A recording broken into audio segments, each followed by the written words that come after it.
All right. So I'll give you a moment, Jaime, to let in anybody who needs to be let in from the board. We got Bobby Bowker and we have Jamie Kane. Gotta bring them both over. All right.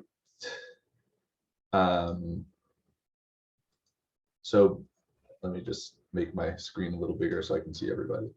And let me see, over in the attendance. Sorry, just give me a second. So do we have Carla or not? I don't see Carla just yet. Okay. Carla, if you are there, just raise your hand, and let me know.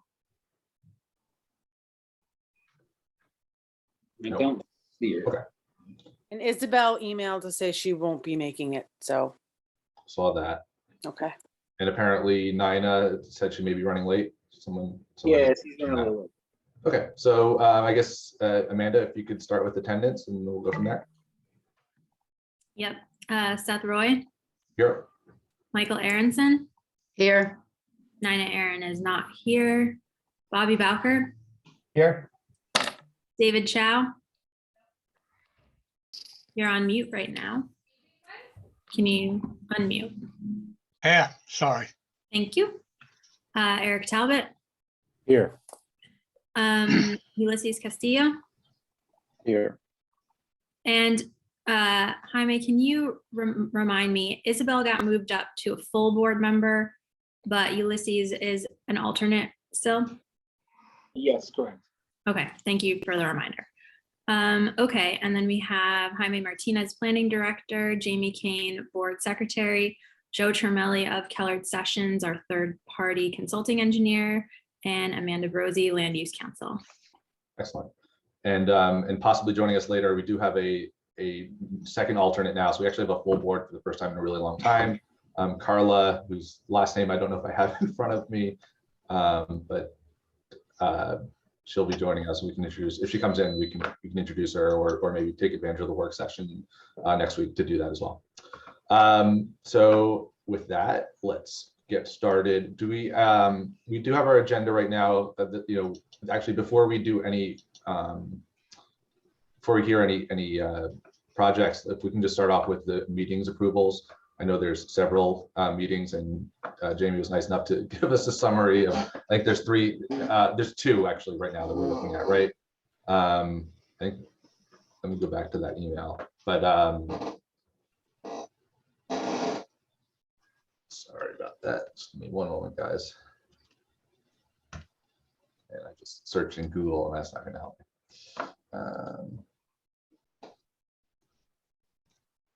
Yeah, I think there's actually 3, Seth. Is it 3? Okay. I'm wrong. So right, because you did send the most recent ones as well. So we have February, November, and December. So I'm having a hard time pulling up that list that we discussed, just summarizing the quorums for each of those. So maybe if we can just kind of start with the most recent, I think that's the easiest, the February minutes. Has everybody had a chance to read those minutes that were sent out a couple of weeks ago at this point? And Yes. do we have anybody who is absent from that meeting who is here, who can't vote, or is everybody here? I think everybody here may be eligible to vote for that one, including Ulysses, who I think was part of that meeting as a board member. This was the February meeting, Seth? Sorry. Yeah. I was not here at the February meeting. Okay. Yep. All right. So can we have a motion? We still have a quorum without Eric, I believe. So can we have a motion to approve the February minutes? Yeah, Bobby Bowker making a motion to approve minutes from February. I don't think, Michael, was David there? Thought David was there, but we had technical issues as far as participating, but was present. yeah, I think that's correct. All right, then you I still was- have a quorum anyway, regardless. I was just going to second Bobby's motion. All right. Are there? I guess we'll do a roll call for this just because we have a dispersed quorum. All right. Seth Roy, Aye.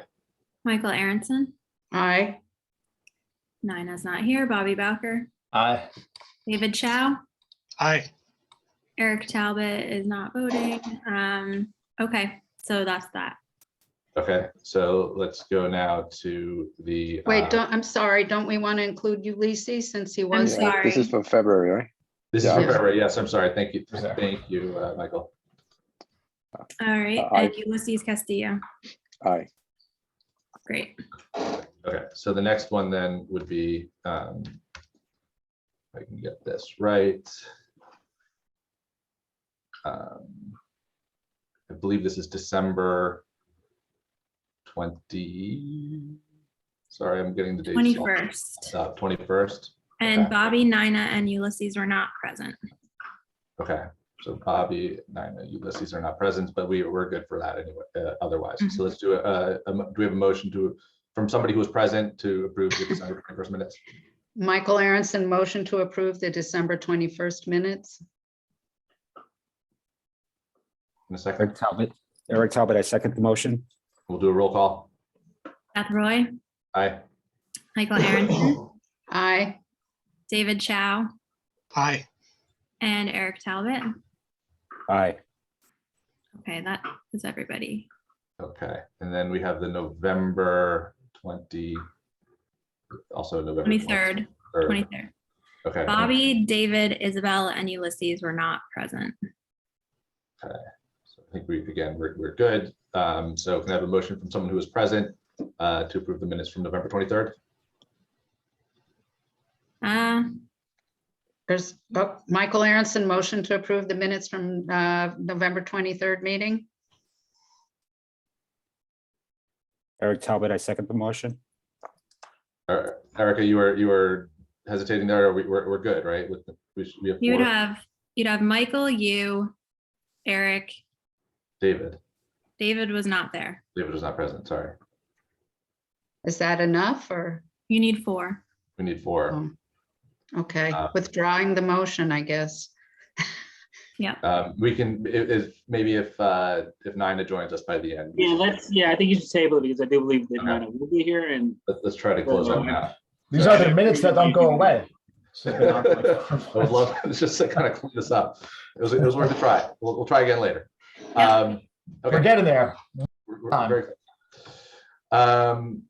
Okay, so let's move forward then. Actually, so the next item on the agenda is starting with new business, but I actually just want to see, because we do have a presentation, which is really just kind of an initial informal presentation as additional business of the board, and that was for Snowden Avenue, the Riverwalk project. Is there is that group present so Dan here? Patrick is here. I'm not sure if his full team is here, but I Okay. know that he may or may not be interested. So let's ask him. Yeah, I just want to give them the opportunity because this will, this is something kind of pretty concise that we can do on the top of the meeting right here. You can speak now. Yep, can you guys hear me? Yeah. Yes. Yes, I'm here. I'm assuming most of my team is here as well. I can give you their We names. have a William Boyce. We have a Robert Stanziali. We got Bob is the architect. James Lauer from Land Associates is our engineer. And we got Bill Boyce from Biosphere. We got most of them. I think we're okay to get started. Okay. Yeah, if you're willing to do that now, if you feel like you have your team, we'd be happy to have you guys go up on the top right now. That would be great. Okay, so we have Dan, Bob, and William are in. Who else did you have, Dan? On your team? Dan, you're on mute. He's muted.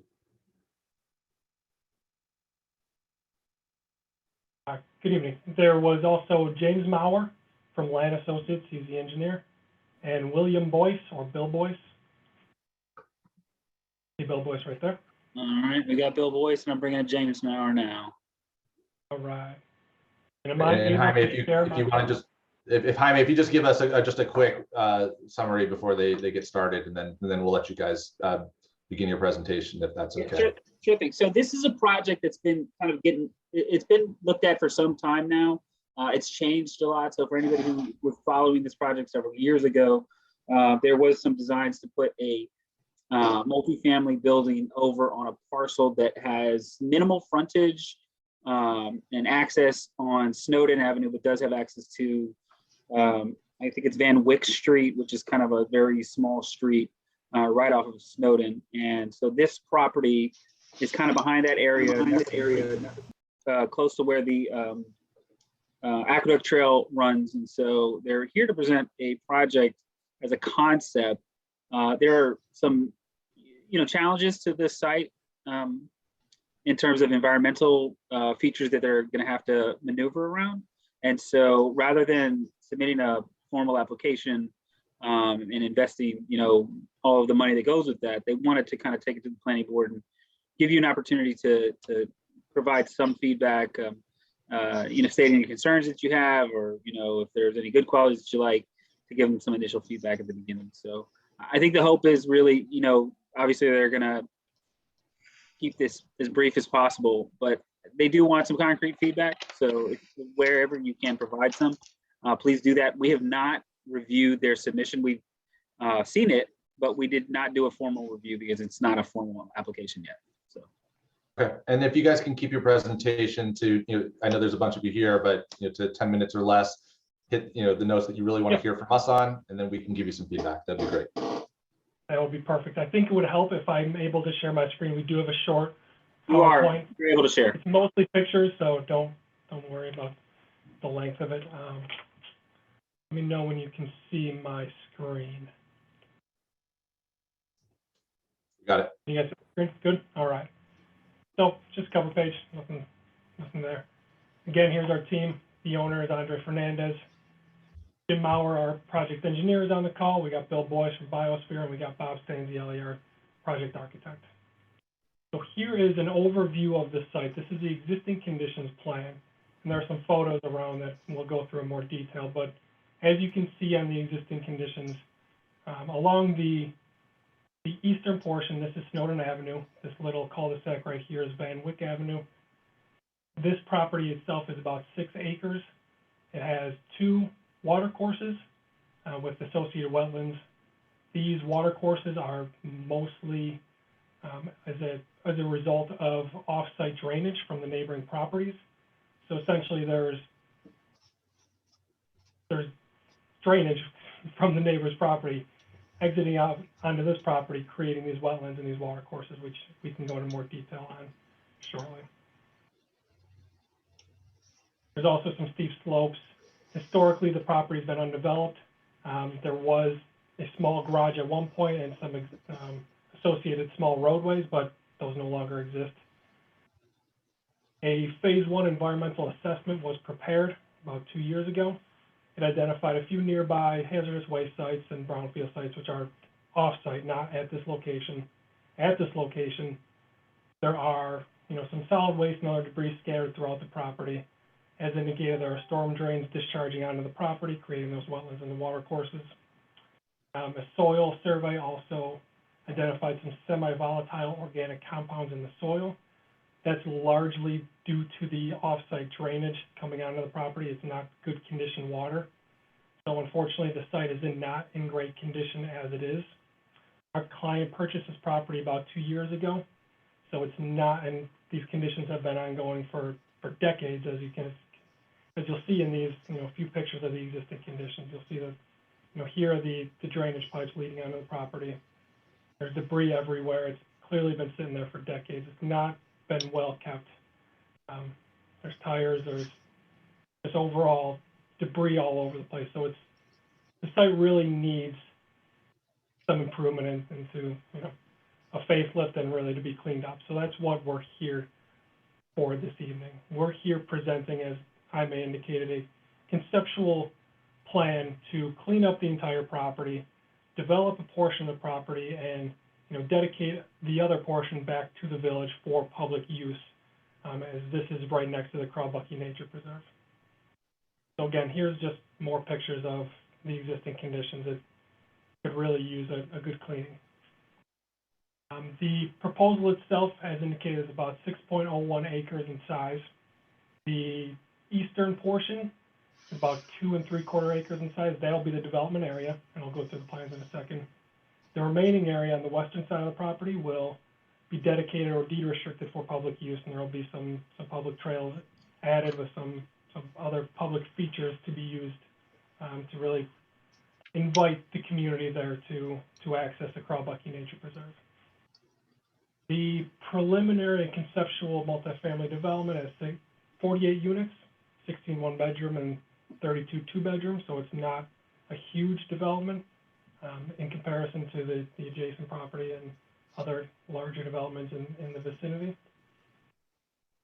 Some of the amenities include a pool and fitness center. There will be a rooftop terrace with area for solar panels, pedestrian amenities like gazebos, benches, and wayfinding signs along the pedestrian access and the public access areas, and just the extension of the Greenway Trail, which is increasing accessibility to the Crawbucky Park Nature Preserve from Van Wyck Avenue. So here is the conceptual site plan. Again, we've got the eastern portion of the site, which is developed. We've got the roadway coming in from Van Wyck, 4-story multifamily building. Over, as you guys saw in the initial, the existing conditions, this is the location of the existing water course, which is a result of the offsite drainage. The water course and the associated wetlands are proposed to be relocated to the western portion of the site, and that western portion of the site is where the proposed public access and accessibility to the Crawbucky Nature Preserve is going to be included. Here's just another rendering of some of the landscaping and the proposed public access with the relocated wetlands areas. Here are some street views of the proposed structure itself. As you can see, it's using pretty earthy tones. It's not, intended to really stick out. It's really intended to blend in with the existing environment. Again, we've got development renderings. Here is the zoning table and the parking table, which we can go into more detail if you guys would like, but I know you guys have a long agenda. So here is kind of the bulk of what we see as the biggest challenge, and as we discussed before, there are some wetlands and some water courses on the site, and this is a challenging location. So what's being proposed is the relocation of these wetlands, and here are some photos and some renderings and some cross sections of what we're envisioning for this site as far as the new wetlands to be created. It's really going to be a much more lively and environmentally supporting wetlands, because currently the wetlands that are existing at the site, they're not well drained. They're not healthy wetlands. They're not providing a lot of ecologic benefit to the earth, and this is really what's being proposed is really improving the conditions at the site. So here's just a few more pictures of what's being proposed. These are just ideas and examples of what we're anticipating the property to look like as compared to the existing conditions. Again, here's some cross sections of the proposed created wetlands to be relocated. The wetlands itself, we're creating 9,600 square feet of additional wetlands. The replacement or mitigation will certainly exceed 1-to-1. We don't have the specific ratio at this time, but we're very confident that it will exceed 1-to-1.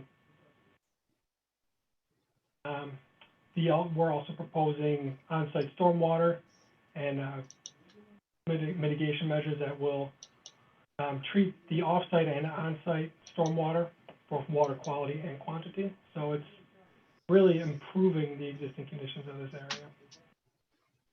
The last slide is just an example and visual of how the connection to the Crawbucky Nature Preserve is being proposed. As you can see, this yellow or green line is the trail proposed to be created to connect to the existing blue, the Crawbucky Nature Preserve. And as was shown on the earlier plans, if I can just go back here, we're also proposing 4 parking spaces at this Van Wyck cul-de-sac to allow the public to access it and to really, improve the public accessibility to Crawbucky Nature Preserve from this area of the village, which currently does not have access. So back here. Again, this is the overview of the site. We thank you guys for allowing us to join you this evening and give you a brief presentation. I tried to keep it as short as possible because there really is a lot to digest here, a lot being proposed, and we're really looking forward to starting this process. So we'll turn it back over to you now to get some initial feedback, hear what you guys have to think and say. And we understand it's a challenging site. There's a lot of environmental factors to be considered, but I think we've got a great team. I think we've got a great project that we can really make this happen and really propose a project that not only fits this site, but improves the community and improves the existing conditions of this site and the surrounding area. So, with that, we've got our team, as indicated earlier. If you guys have any questions, if you want to start this dialogue, otherwise, Thank you. Consideration. Appreciate it. I mean, I have a couple of just initial kind of thoughts and questions and things that would be helpful to see. And I think a lot of it has to do with just the relationship to Crawbucky, which is kind of a really beautiful but small place. It had, its edges are already feel very contained. And I'm struggling with figuring out if this is going to kind of expand that edge or if this is just going to encroach on it. To understand that better, it would be certainly helpful to see this site plan in the context of just the map of Crawbucky instead of just kind of going up to the lot line. Like how much of this will be, is this something that you're going to see as you're walking through the park? Yeah, I guess this is that plan. Yeah, this is a connection where, like I said, we're proposing there'll be access from Fenwick over on this area, and they can cross. The public will be allowed to cross through here and access the Crawbucky Preserve. Of course, we'll need to, work with whatever municipality or whatever agency owns this land. I believe it's either the village or the county, and to, help propose these trails. But this is essentially the connection, and we can certainly show you guys a larger blow up of the existing trail. Yeah, I mean, and I understand the connection aspect of it, and I think that's nice. I think having another access point is a nice feature. I think on the other side, I'm looking at how will this development, the building itself, I know it's set back from the park, but is this something that you're going to feel when you're in the park, and kind of it would be helpful to understand that a little bit better. Oh, absolutely. I do have one other question, then I'll ask board members to put theirs in, and that really just has to do with the water course that's being relocated, the water courses that are there. And I mean, it looks like it's effectively like a retention pond that you're generating. I don't see, is there an existing like outlet or a stream that exits the site, and are you reconnecting to that, or how does that look right now? I will refer to our engineer, Jim Mauer, to answer that question if he's available with his plans. Hey everyone, Daniel, could you go back to the slide with the site plan? Yeah.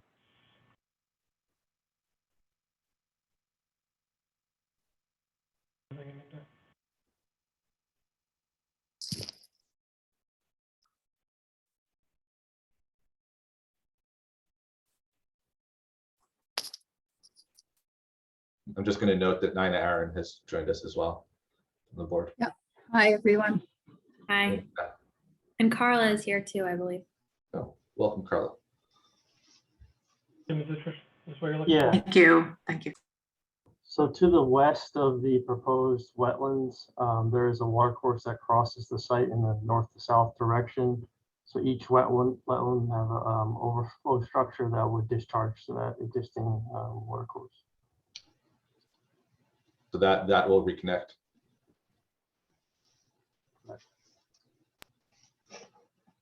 James, why don't you show them the path of water as it flows now on site? You could. It comes from north to south direction. I don't have my cursor on there. You don't. Do you want me to close out so you can pull up your plans? Yeah, you can annotate if you want. So there's an annotate button, and feel free to use the annotate button. And it allows you to draw on the screen. So.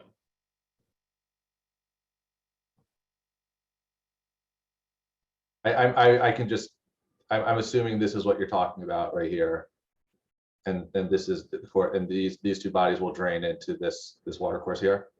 Correct. In this direction. Correct. Yes. And the prior kind of worked its way around this way, but did they all reconnect to the same point previously? Or are we Yeah, changing they all the amount of they all water? discharge to the south at the point where your arrowhead is. Okay. When you gave the presentation to the staff, I believe there was another water path as well. And I just want to point that out, maybe if I'm correct, but there was some sort of water that kind of came this way as well. Is that correct? From the Snowden Avenue side? From Maybe the leaving park, part of it from on the this side? nearby parking lot, there's some stormwater runoff that comes from off-site and down, to where the proposed building is. Okay. So we would reroute that through a stormwater pipe network to the wetland.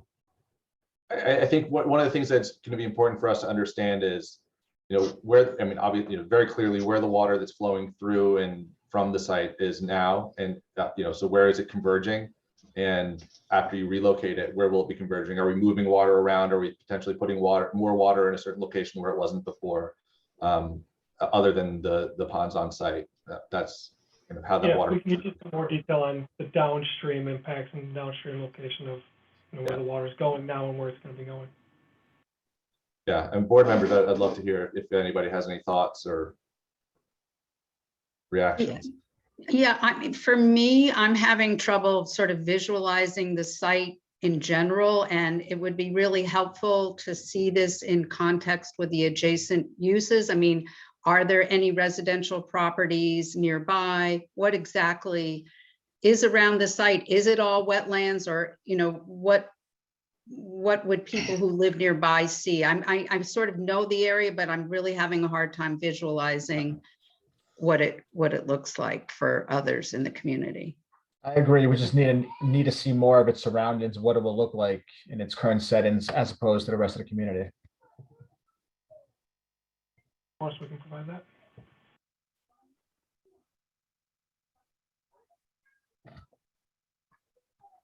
And any other reactions? I know we have a big agenda. It's helpful to see this.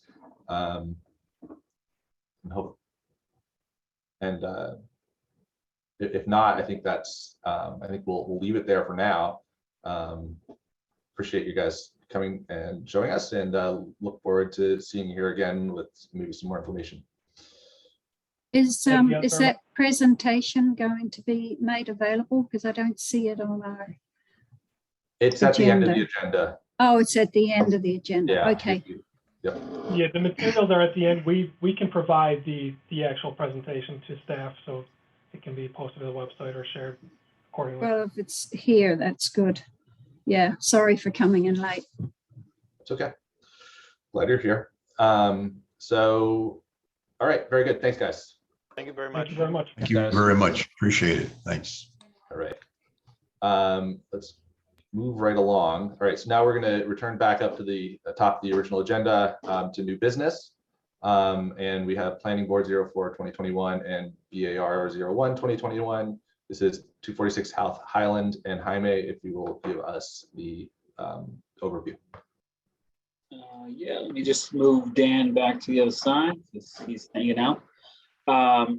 So this project is, it says 246 South Highland Avenue, South Highland Supermarket. So they came in front of this board previously to get an amended site plan approval and an excavation and fill permit, as well as an amended BAR. So the concept originally was that they were, due to the pandemic, going to need to expand their services associated with home delivery.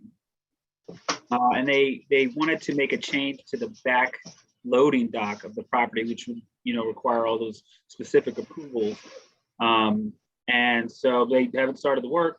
I'm not really clear on what their delay is, so maybe that's a good question to ask the applicant today.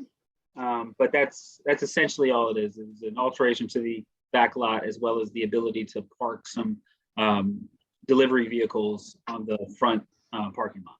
So, and all we're looking at tonight is just an extension of what was approved a year ago. Correct. Okay, let's bring him in. We have Jerry Tortorella, and I'm not sure if more members of their team are here. So I'll let Jerry say. Good evening. Jerry Tortorella of Hockerman, Tortorella and Wexstein, and we're counsel for Stop and Shop. So Stop and Shop has a number of projects, in the queue, and this is one of them that they had hoped to turn to in 2022, late 2021, 2022. But for a number of reasons, including, supply chain issues and trying to coordinate their other projects, they have not been able to get geared up and start the project. The approval expires May 25th, 2022. We recognize that we're not going to be in a position to be applying for and obtaining the building permit by then. So we're here just seeking a 1-year extension of the site plan approval, the excavation and fill permit, and to the extent necessary, the BAR approval. I couldn't confirm that BAR actually had. You don't need it. Okay. Okay, so in any event, those were the 3 approvals we had obtained, and we wanted to seek a 1-year extension of those. Do you have, is there a reason, do you have an estimated start date for this work? I mean, at this point, this is your. We don't, because it's a matter of trying to coordinate some of the challenges that are facing people in the construction world these days with dealing with the other projects that they have in the queue. So I consulted with the representative at Stop and Shop, Lydia Fadul, who you've met before. She's been on some of our hearings, and she said that she wasn't in a position to make that commitment. Construction just wasn't ready to. So I can't give you a definitive time frame, which is why we're seeking the 1-year extension. But you anticipate the work occurring or being permitted within that 1-year extension? I certainly hope. I hope so. I mean, I have learned over the years I've practiced in this field never to make promises, because I can't always be certain of that. But that is the hope and anticipation. Board members? I have no issues. I'm okay. Yeah, I have no questions on my end. No, not for me either. No issue. I don't have an issue with it. All right. Sounds good. So I guess it's site plan and excavation and fill. So we have a motion can we Amanda approve them both in a single? You usually open a quick public hearing first, Okay. and then you can do that. All right. So can we have a motion to move to a public hearing? Nina Aaron, motion to open the public hearing. Michael Aronson, second. Any objections? No objections. The motion passes. We're now in a public hearing. Is there anybody here from the public to speak to this application? I don't see any hands. Jaime, do you see any hands or have any emails or any other communication? No communication. Okay. It appears that nobody from the public is here to speak to this application. We have a motion to close the public hearing. Bobby Bowker making a motion to close public hearing. Nina Aaron, second. Any objections? No objections. The motion passes. We are now closed with this public hearing. So we can, and Mandy, sorry, you said we could deal with these both as a single. You can do that. Yep. Okay, Go so- ahead. It's they're requesting the one. Perfect. So can we have a motion from the board to provide the 1-year extension to the site plan and excavation and fill approvals?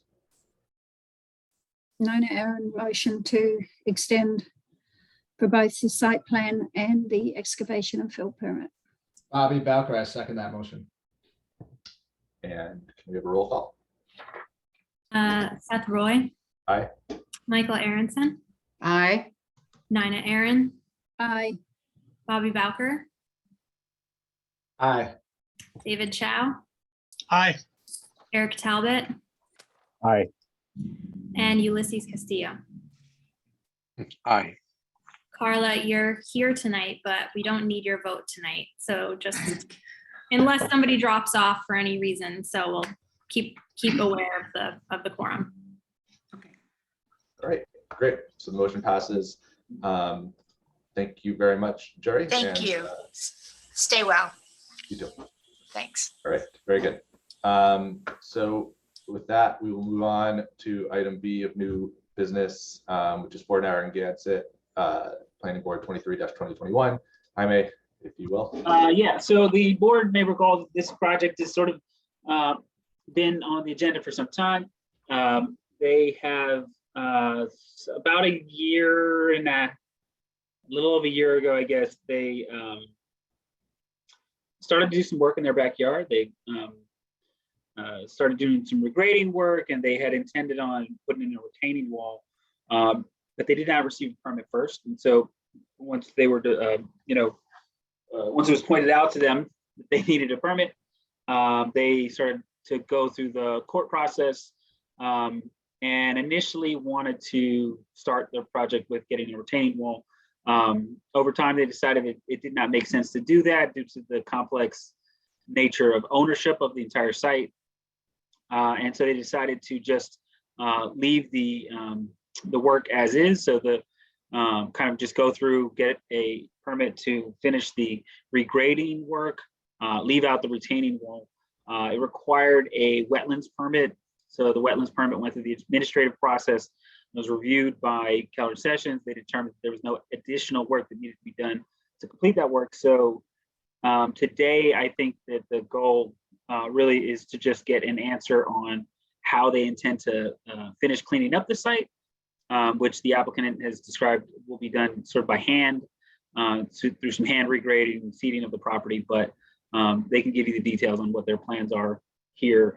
With that, I mean, the only thing that's left is to, obviously open up the public hearing, and you should be in a position to vote depending on the comments that you get back from the applicant. There are no additional seeker questions to deal with, so. Let's bring them in.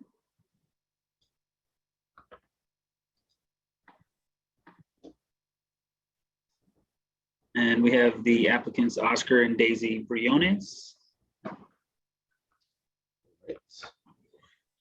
Daisy, if you can take yourself off mute. Hi, everyone. Hello. Actually, it's me and my husband here. Hi, how are you? Hello. Well, all what I can say, honestly, that this was a long time process that it shouldn't have get to this point. But unfortunately, it happens. We're here and we really want to resolve it. We are residents of us in more than 30 years, and homeowners of this property maybe more than 6-7 years. And unfortunately, we were not doing much of our properties for many reasons. So during the pandemic, we want to do the landscaping, and we ended to this point. However, we went through everything. I'm very grateful with Jaime, with the building department. They guide us, with Joe and everything that we were supposed to do. We followed all the steps. We put applications were there. Everything what was requested was right there. But honestly, I think we should not get to this point just for landscaping work. But however, we need to continue it, and how we going to end and do it is seeding, just maybe, landscaping work. It's just landscaping. We wanted to do a retaining wall, but unfortunately, which retaining wall did not need a permit because it was not 5 feet high. It was like 2 feet high, a little retaining wall. But since it's our two properties, that's why, we have a lot and we have this property, we couldn't do it because it was going to be a long process. But all what I can say, we want to really fix this problem is getting us too long, going to court almost every month. And please help us to resolve it today. We're going to appreciate that. All right, thank you. Jaime, do you think maybe we could put up, I think there's a site plan and there's the photographs. Those are probably the most. Yeah, definitely pull up the photos. Are those photos current? Is that what it looks like right now in its current state? Oh, those photos are from when they were stopped, which is Okay. like a solid year ago at this point. Oscar, does it look similar to what the photos that we have? I cannot see any. We cannot see any photos. No. Yeah, I mean, I don't have access to those photos now. I can only see you guys. I have it, so I'll pull them up. They're coming up. They're coming up. Okay.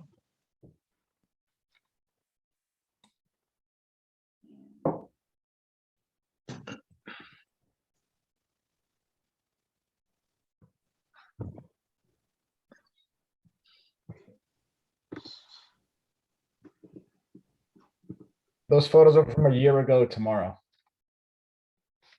Is that when those are dated? March 23rd. Yeah. Like I said, it's a solid year, Actually, it was during the pandemic that happens. Yeah. Makes sense. Yeah. Proceed. Yeah, that exactly. is, we wanted to do like a retaining wall over there, but that didn't, it's not happening anymore. So we cut the seams, as you could see, it was the seams because it was like a little slope.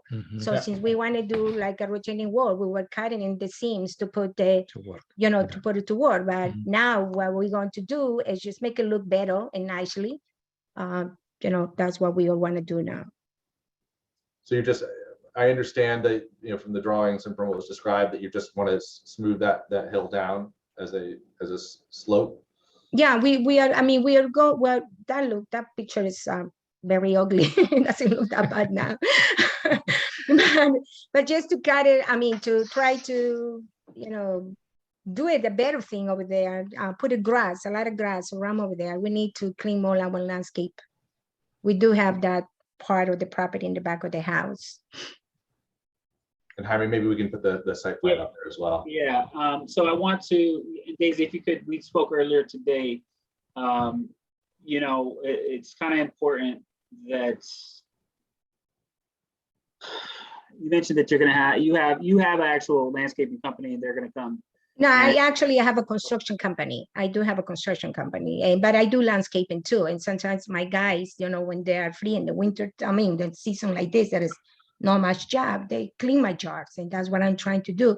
So you just tell me what you want me to do. You know, basically it's landscaping. It's no construction down that all over there. So it's just trying to clean the seams again and put it grass, or maybe plant some flowers around. I want to make it look beautiful. Joe Tremelli, have you looked at this plan? We saw this plan.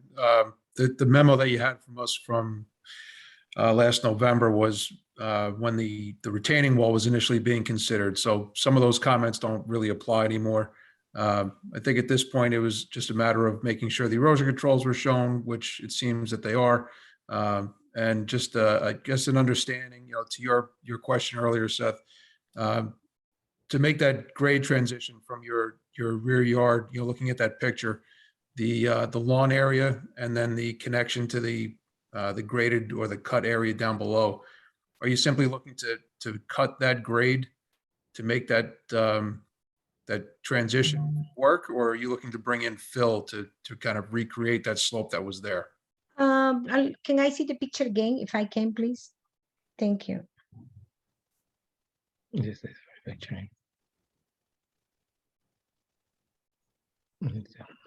Okay, it's actually not even do much. You just use a racket over there and try to maybe fill a little bit what is needed with some soil, and just put it grass. And I was thinking to maybe put some, you know, kind of flowers around over there to make it look nice, and do better my, you know, my grass, maybe more seeded and make it look different. When you say fill it, are you talking about taking the soil that's on the top? No, it you know, maybe to, if I need to do plants, I need to put some kind of soil. I'm not going to, you know, maybe 1 or 2 or 3 bags of soil around and work on it. So it is landscaper work. It's no construction that's going to be done over there. And I can bring one of my landscaping associates and see if he can help me to do this, but this is something easy to do. Any owner will do it. Any homeowner will be able to do this kind of job.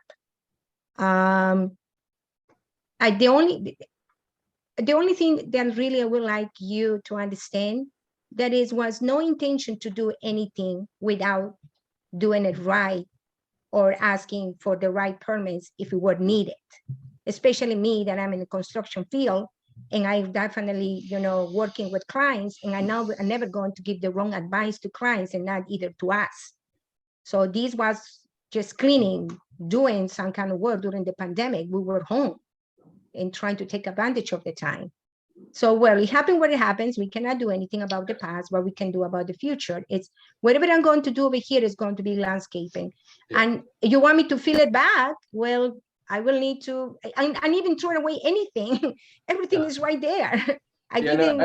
you know. I'm so- sorry, yeah, I understand, and we're, you know, I think that right now, we just want to make sure that we have a clear understanding, you know, what's, you know, it's the permits for excavation and fill, what happened is whatever would happen, we're not here to Yes. discuss that, litigate that, we just want to kind of understand what this is going to return to and make sure, you know, kind of importantly, that everybody on this board and also that our consultants are comfortable with the plan to put it back. So, I mean, I know, Joe, you said that the erosion controls that they've added into those drawings look to be, you know, satisfactory. Is there anything else that we should be looking for or asking, you know, regarding the restoration of this slope? Yeah, I think, Jaime, you're pulling that plan up.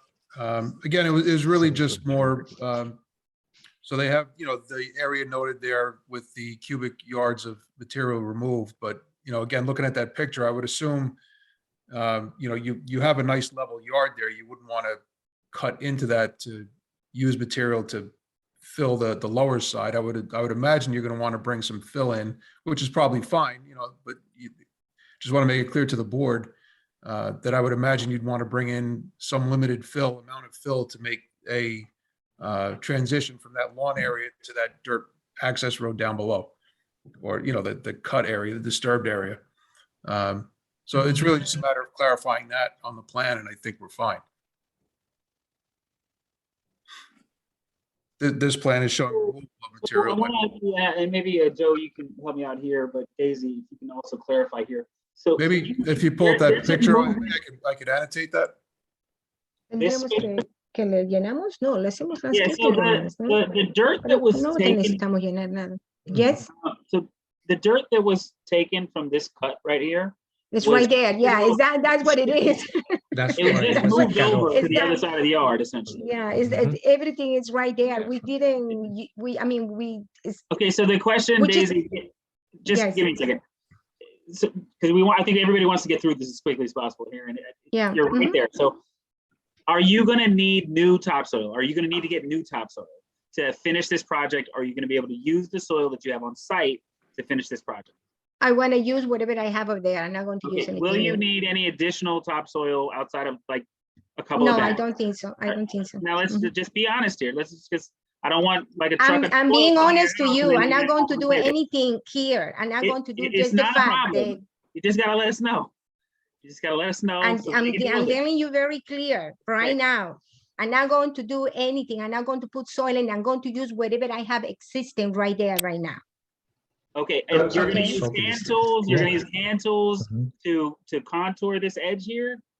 You're gonna use. You have a couple. Well, of, I will try to bring my ¿cómo You're gonna be dices? bringing an We need to excavator. put Is soil. there any? Yeah, but ¿qué? Yeah, but ¿Qué what I was soil trying to vas a explain poner ahí? earlier, To so our rather than, plans, we need to Oh, put yes, soil. we got Yeah, a can we let plan. Joe We got speak a for a plan. second, There's no please? question about it. But what else we going to do? We're not going to I'm do. sorry, anything Daisy, else. just one moment, or if you need to have a side conversation, you can mute, but Joe. I'm sorry. yeah, Daisy, what I was trying to say before, you have a nice level area here in your yard. And I don't know if you can see what I'm drawing here, but, you know, rather than coming back and cutting that yard to use the material to fill the void there, I imagine you'd probably want to bring in a little bit of fill and Yeah, that's what You know, I'm saying. do that. yeah. Okay, And If actually, that's thank the you case, very that's much. probably To fine, make but I it just this want to make nice sure and that the beautiful board, way. everybody knows so that if a truck pulls up with fill, you're not getting hit with another violation. That's all. Right. Okay, If, I you know, appreciate your if that is point. what you want to do, just explain that to the board and then we could, you know, the approval will Okay. be granted that way. Okay, well, my the husband board so actually chooses. is asking me to do that. He's just Yeah, saying, yes, yeah, they, I was he thinking, thinks I why should we do that. need to put it in, yeah. Yeah, so I definitely appreciate your point, and yeah, if I need to put soil, yes, we're going to put more soil to make Sorry, it just close look it. nice and different. Okay, so then if that's the case, let me just offer up a couple of potential conditions of an approval of excavation and failure. Number one, because it seems like you don't have the full count of how much you're gonna need. Number one, you need a clean fill certificate prior to moving forward with any construction. Number two, you need to give us just some amended plans so we can calculate how much fill you're gonna need. And that way the building department is aware of it in advance so that there are no issues. So, you know, conditioned on, you know, something that is to be reviewed by the consultant engineer. Keller Session takes a look at it before they bring it in, and with the sign off by the chairman after the fact.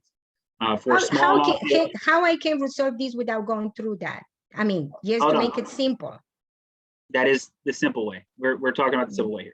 So the simple way Otherwise, is you'll have to come back to the board. This would close, this would give us the ability to approve the application as you've given it to us with some conditions, and then you would deal with Jaime and Joe in order to finalize everything, and then I would be able to sign off independently once that's all together. Okay, so the next step is to follow the recommendations, do it, and then you will definitely approve it. Yeah. So you'll follow up with us in a few weeks. If they approve it tonight, you would follow up with us in a few weeks. And we'll make sure we clarify exactly how you do it once you have the permit in hand. So there'll be conditions attached to the permit. We can sit down and explain them to you, but essentially you have to, make sure you follow those rules, which are that you have to give us some drawings. It has to be a reasonable amount of fill, not an excessive amount of fill. And we have to have a clean fill certificate. So. Okay, it's fine. I'm also going to mention that there are standard conditions in the code that go in every excavation and fill resolution. So those are also going to be in the resolution. So those are just going to, every excavation and fill permittee has to meet those conditions. Thanks, Amanda. Okay, so before we go into a public hearing on this, are there any other questions from the board? Okay, we have a motion to go into a public hearing. Thank you. Michael Aronson, motion to go into public hearing. Nina Aaron, second. Oh, sorry, Eric. It's all right. That's quite all right. No, any objections? With no objections, the motion passes. We're now in the public hearing on this application. Is there anybody here from the public to speak to this application? If you are, please raise your hand using the hand raise function. Nobody. I don't see anybody, and you don't have any emails or any other communications? Nope. Okay. So nobody here from the public there's somebody here from the public to speak, so can I have a motion to close the public hearing? Michael Aronson, go ahead, Eric. Oh, sorry. Eric Talbot, I make the motion to close the public hearing. Michael Aronson, second. Any objections? No objections. The public hearing is closed. Okay, so I think we've discussed this. I think that the resolution makes sense. From my perspective, if everybody agrees, I would suggest having a motion to approve the excavation and fill application with the conditions that a clean fill certificate will be issued, which I think is actually a standard condition, and that amended plans will be submitted that calculate the amount of fill so that building staff is aware when this comes on place. And also that Kellard Sessions will review and make sure that any of those amended plans are consistent with the approval tonight.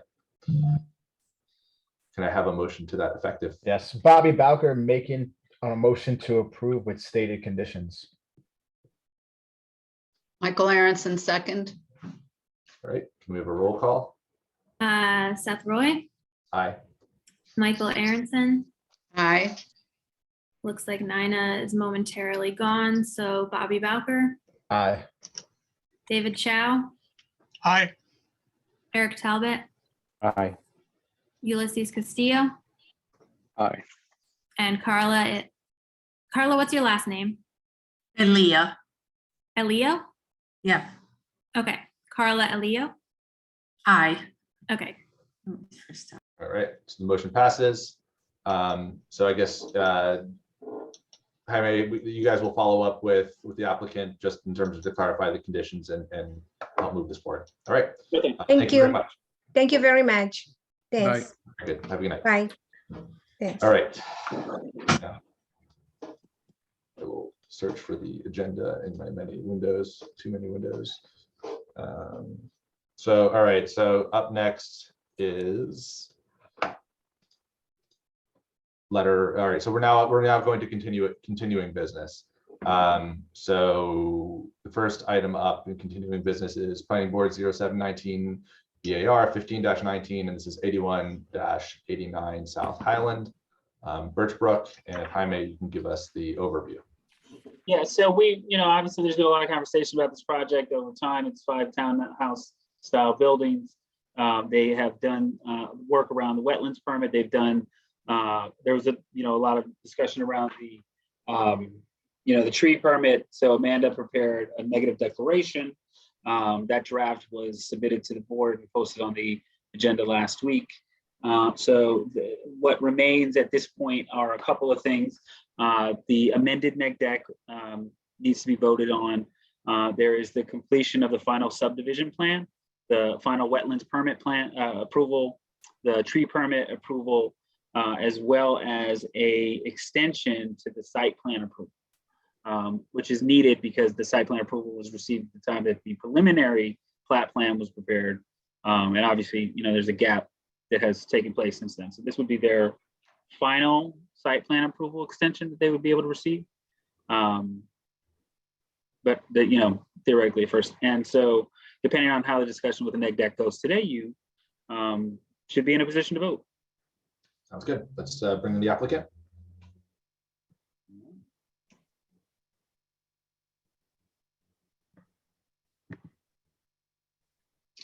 We have Dan Patrick again. We have Rajiv Kapoor, the owner. We have Paul Sisek, the engineer. And Alex Mock or Alexandra Mock. That's right, Alexandra Mock, the tree. Maven. The tree special. I'm underselling her right now. The tree maven. Yeah, but she's something more than just an arborist. All right. All right. So good evening. Thank you for the brief introduction. We don't have much to add. I think you summed it up pretty well. We've been before this board a number of times, most recently last month, just to bring us back together. The wetlands permit applications pending before this board. We have a 1.75 to 1 ratio, so we're far exceeding the required 1-to-1 ratio. We're replacing each of the 214 caliper inches of trees being removed. So we're addressing that item as well as far as the tree removal goes. Since we last appeared, we did put together a concept plan for relocating or planting some of the trees on the adjacent Birch Brook Manor property, because as discussed, about 163, I believe, 163 caliper inches are being planted on the development site itself, and 51 inches are being proposed either on the adjacent site or elsewhere in the village. But I think we're able to meet the 51 caliper inches on the adjacent site. So we did put together just a short, a simple mock-up of where those trees would go. And we're happy to share that with you, but as indicated, we're looking to move this process forward. We think we've really addressed the major comments and issues raised by this board, and we're looking forward to hopefully having some action tonight on the negative declaration at least. So if you'd like us to share the plan, Paul can pull up the adjacent site planting plan. That's not a plan that was put on the agenda, correct? We just prepared it, so I was not provided to the village in advance. Yeah, so I would, before they do that, the negative declaration, and Amanda can jump in here and explain it, but it was prepared with the understanding that that would have to be approved down the road through internal review. So whatever they show today, you won't be able to vote on it, even, I think, as the way that the neg deck is written today, you wouldn't be able to vote on it anyways, because it was never intended for you to vote on a final plan. Rather, that plan has to be approved by a number of different people who have not had an opportunity to review it. Right. Let me just pull up the amended neg deck, and we can go to that language so that everyone's 100% clear.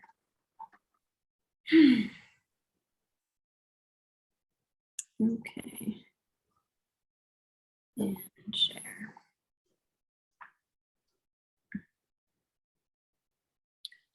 So this was all taken from the original neg deck, and then where's the trees? Let me just zoom. How do I?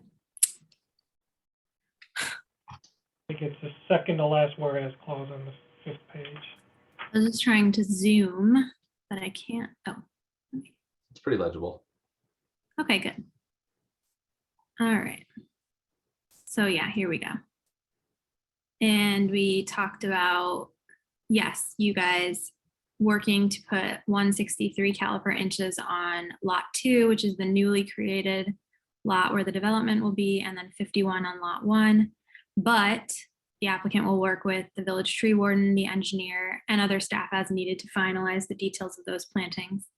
So that's the path forward with respect to replacement of the trees.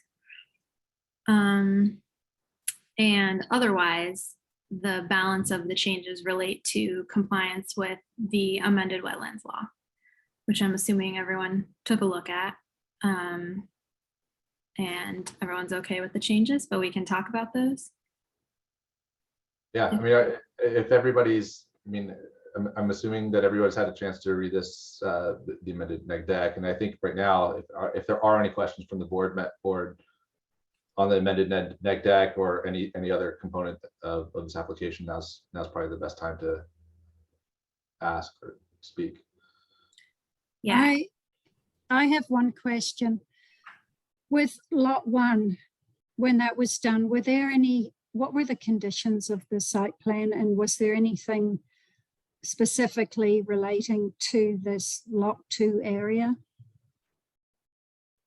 Dan, you might know better than me about prior site plan approvals for that lot. Yeah, this was, the existing structures were built back in the 40s. We did do a FOIL request probably 2 or 3 years ago when we started this process, and I don't think there was any record of prior site plan approval or any records on that. All we were able to get was the certificate of occupancy dated 1949. So I don't believe there is anything. There's nothing, no deed restrictions, nothing of that nature restricting the use of this side of the property. So not to our knowledge. Yeah, And I just wanted to be sure about that. And I also took a look at the ZBA's variance approval for that, what would be lot 1 that was given in 2019. And there's just like 2 standard conditions that don't affect any development on the rest of the property. And you can confirm that, Dan. Yep, correct. And that variance was issued with, in consideration of this project. They went hand in hand. So it was under the assumption that we'd continue the review when the zoning board got approval. So if everyone had a chance to look at the amended neg deck and agrees that it reflects your recent considerations, which were involved, again, the wetlands law and tree permit process, and that after that process, your conclusion that there are still no significant adverse environmental impacts that will result. Let me pull it up again because I didn't show you the conclusions in the neg deck. Here are the conclusions parts. Then, then I think you can go ahead and. Yep. So we can leave that up there for a moment. I don't have any, I've read through it and it made sense. I feel like this project has been made better by the wetlands law, and the changes have all been positive. The only thing I would add is that you say in here there's no new adverse environmental impacts, and I would agree with that. There are no new ones. I still take issue with this project, both in terms of the wetlands and the clear cutting of trees. But there are no new adverse impacts. I mean, they were there before.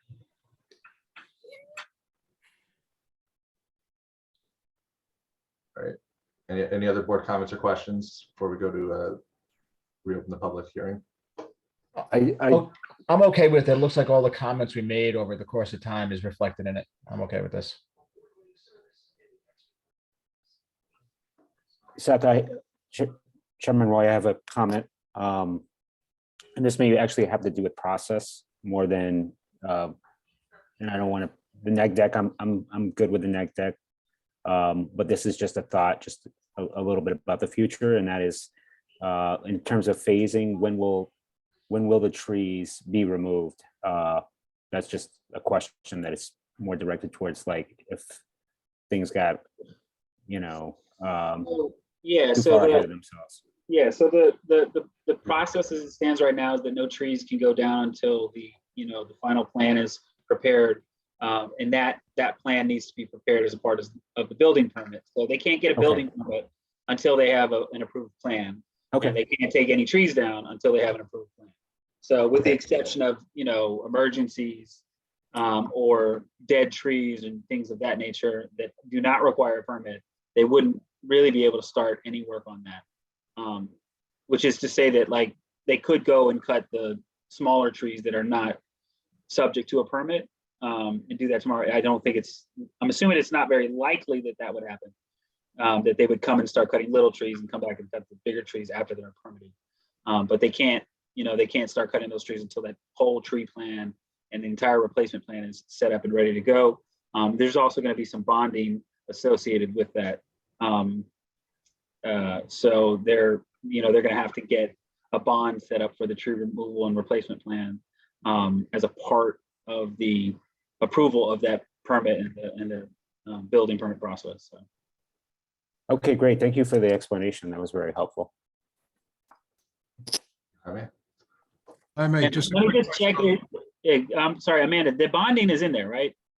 This is the neg deck, so I didn't put anything about bonding. It would be more appropriate for, the site plan resolution, and hopefully the permit document itself would make that clear. The tree permit document. Yeah. Right, because we're not voting on a site plan on this project right now. No, I'm sorry. The site plan approval is done. The subdivision resolution could talk about that. I keep mixing that up. It's okay. But yeah, we don't need to talk about bonding here. Okay. And I just. Joe, sorry, go ahead, Amanda, and then. No, it's okay. Joe did have. Just had a quick question regarding the bonding. To Eric's point, if, let's say, for instance, the developer, they get their permits, they clear the trees in anticipation of construction, and for whatever reason, the project doesn't get built, that bond could be used to reforest that area.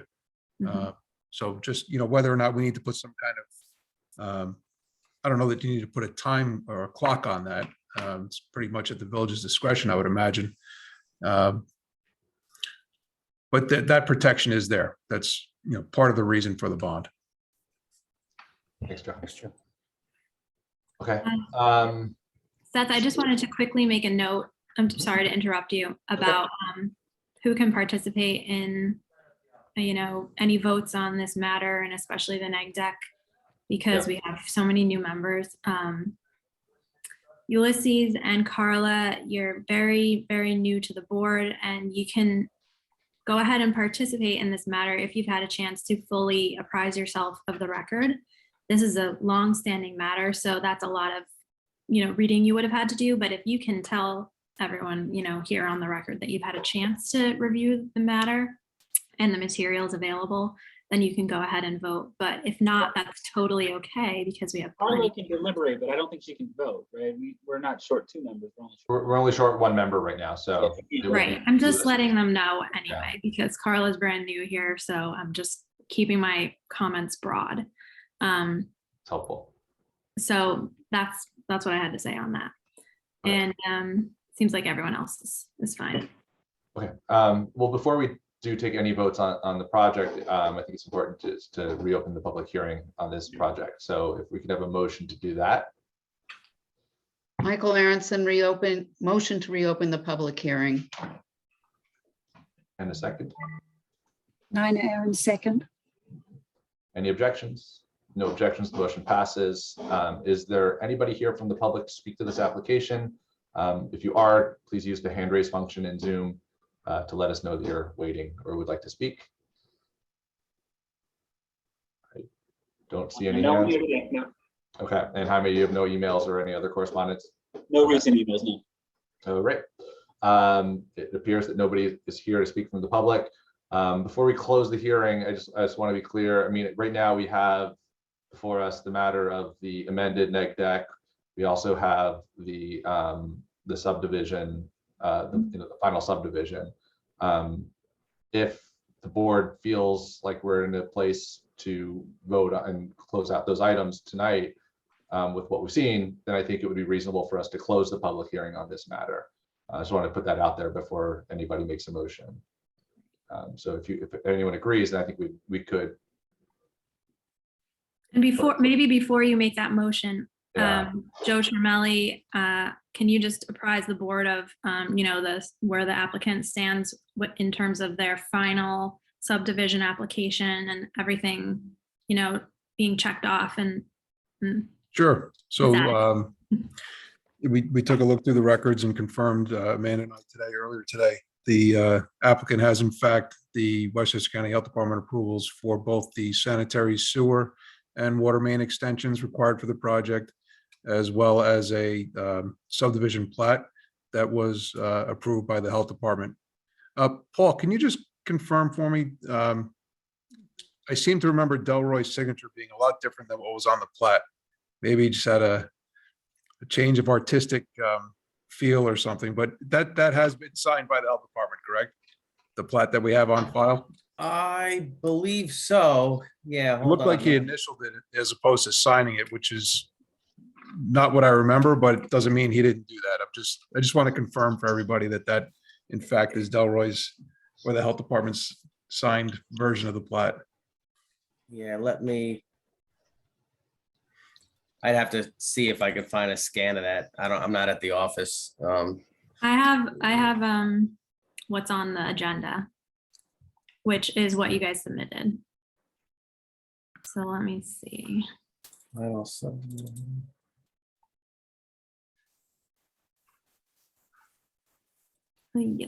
So many.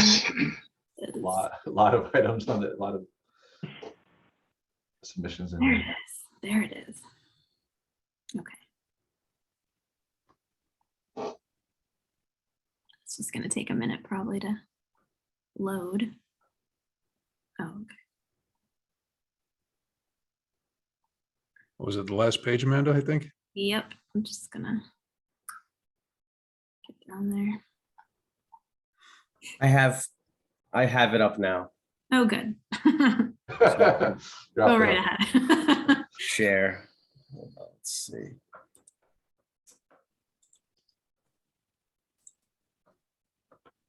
Okay.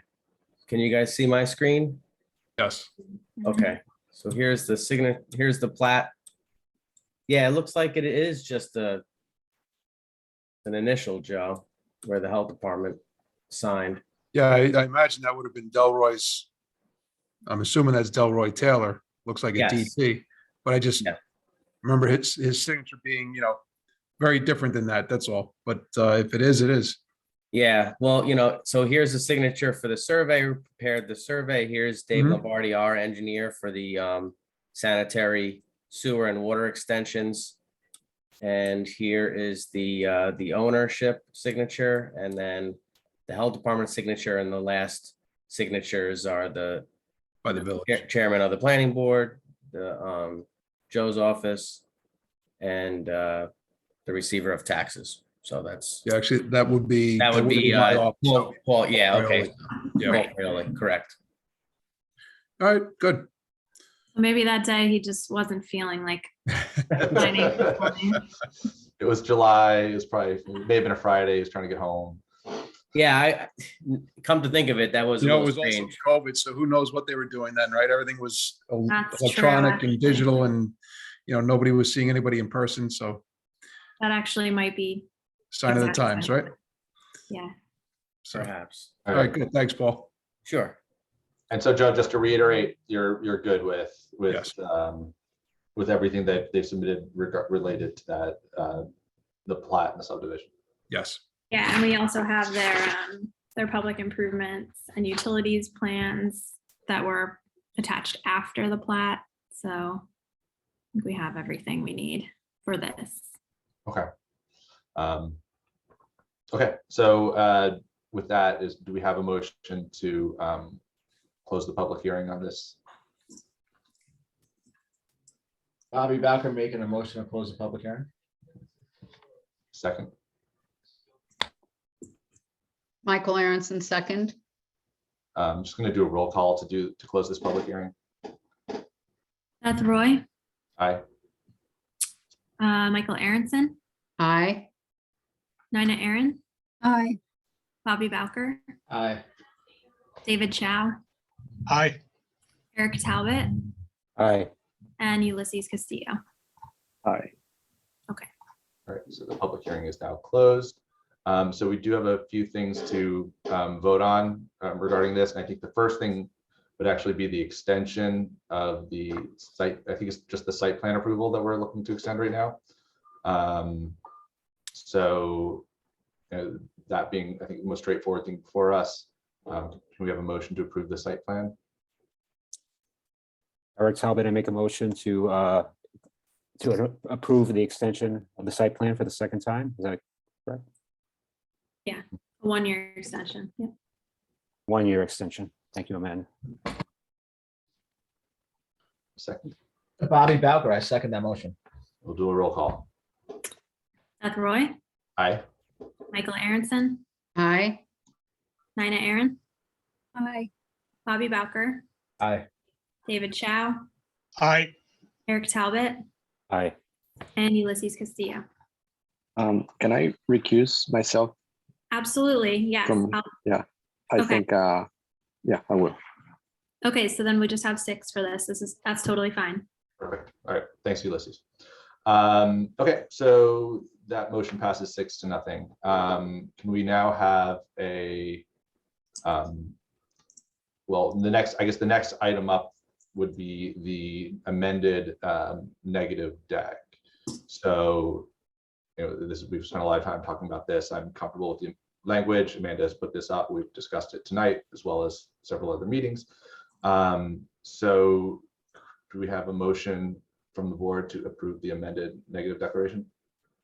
Yeah, Michael Aronson, motion to approve the amended neg deck. And I just want to thank my fellow board members for really helping to refine this project and get it to this point.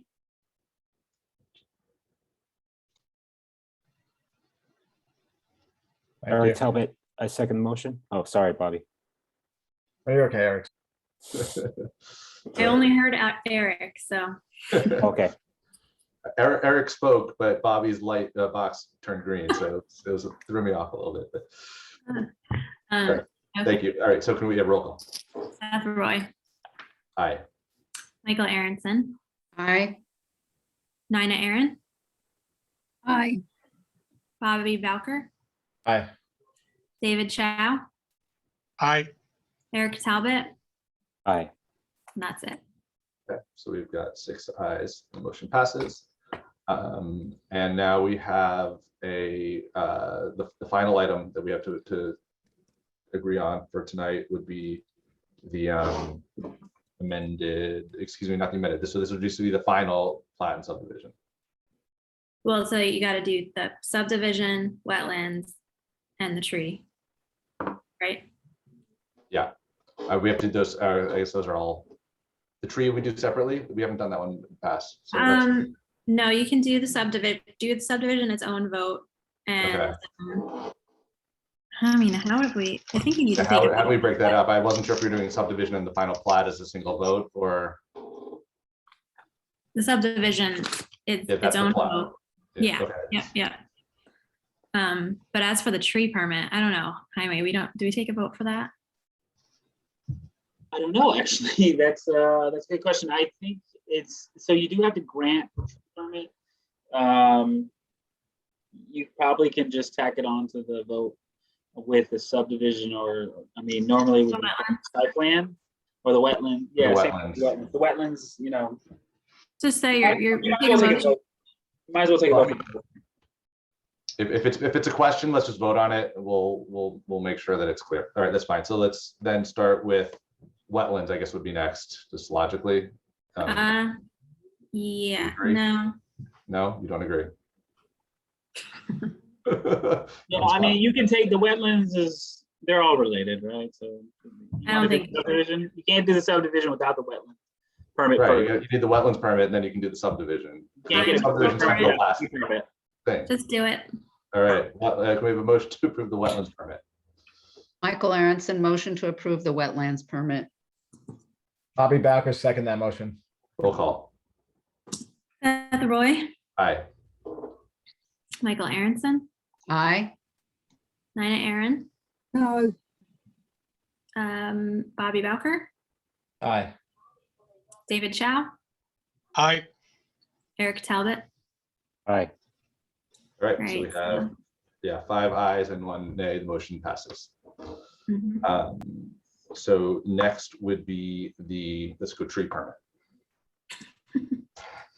Well, I'm gonna end with the subdivision as the last one. Okay, So do we have a motion to approve the tree permit? Bobby Bowker making a motion to approve permit for the trees. The tree permit. A second. Eric Talbot, I second the motion. Okay, roll call. Beth Roy, Aye. Michael Aronson, Aye. Nina Aaron, no, Bobby Bowker, Aye. David Chow, Aye. Eric Talbot. Aye. All right, That's and the motion carries 5 to 1. And we now have the final subdivision approval. So we have a motion to approve the final subdivision. Michael Aronson, motion to approve the final subdivision. Eric Talbot, second the motion. And a roll call. Beth Roy, Aye. Michael Aronson, Aye. Nina Aaron, no, Bobby Bowker, Aye. David Chow, Aye. Eric Talbot. Aye. All right, and the motion carries 5 to 1. All right, so I think that closes this one out. So thank you guys very much. Thank you very much. It's been a pleasure refining this project with you guys, and we appreciate all the input and the thought. And thank you very much. Very good. Good luck. Thank you. Thank you. All right. Thanks, guys. Great. All right. Okay, so we're going to move on now in our agenda to this is, I guess, the second time we've seen this project. This is going to be Planning Board 13-2021, BAR 8-2021. This is Water Street and Central Avenue. And if Jaime, you can give us what to expect for tonight. Yeah, so the project is basically ultimately it's going to be seeking a site plan, subdivision, conditional use, architectural review, BAR, I should say, approvals along with the special permit for density bonus incentives from the Board of Trustees in order to construct the mixed-use building, as well as additional density bonus granted by the Planning Board related to the affordable housing bonus. And it also will be requiring some variances. The variances are still being worked out. It's a project that has come to this board already in the past, talk about it conceptually, then it sort of was taken off the agenda so that the Board of Trustees could work on some contractual issues related to the disposition of property.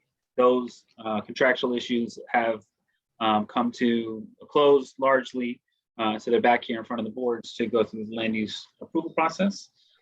They're going to give a nice presentation talking about the project, and I think that the discussed goal earlier was to maybe give some limit to the amount of time that you're going to discuss. And I don't know, Chairman Roy, if you want to talk about that time limit. Yeah. No, I think we can ask them to limit this, I think, to between 35 and 40 minutes overall. So the initial presentation, if we can limit that to 20 minutes, and if we can stay under that, that would be great. But I'm not sure exactly how much of a presentation this is, but we can stick in the initial with 20 minutes. All right, I've got Maxwell Powell from Buyer Blender Bell. We have Jim Wendling from Wilder Barker Associates, and then I have Chris Hahn as well from Wilder Barker. Rich Williams from Insight Engineering. And I'm not sure. Is there anybody else from your team, Jim? We can't hear you. Sorry about that. There should be Rich, Maxwell, Chris, and myself. That's it then. You got everybody. Good. So thank you. I mean, thank you for that background, and thank you, members of the board. My name is Jim Winling with WBP Development. And as Jaime said, we were last for you in June of 2021. Since that time, over the past 2 years, as Jaime said, we've worked on a land acquisition disposition agreement with the village staff and legal staff, and that got executed last month in February. During that time, we have also been working with Con Ed on the Con Ed settlement agreement, which allows us to take that site into the brownfield cleanup program. We're nearly done with Con Ed on those discussions and that agreement. We have met with the village staff in the field. We've had conversations with the village staff. We've had bi-weekly meetings. We got 2 review memos from Keller Sessions that we're working on and going through. We've also to engage the public and do the civic engagement, as we consider this a great opportunity for public-private partnership. So since we were selected as the developer in April 2020, you probably heard this last year, but just to repeat, in October of 2020, we held an informational session on the site where we answered questions, did a presentation, had boards. So we had very good turnout working with the village to broadly advertise that informational session. We have there is a website dedicated to this development, which has the Q&A and has all of has the presentation and has additional questions that came up at that meeting and after.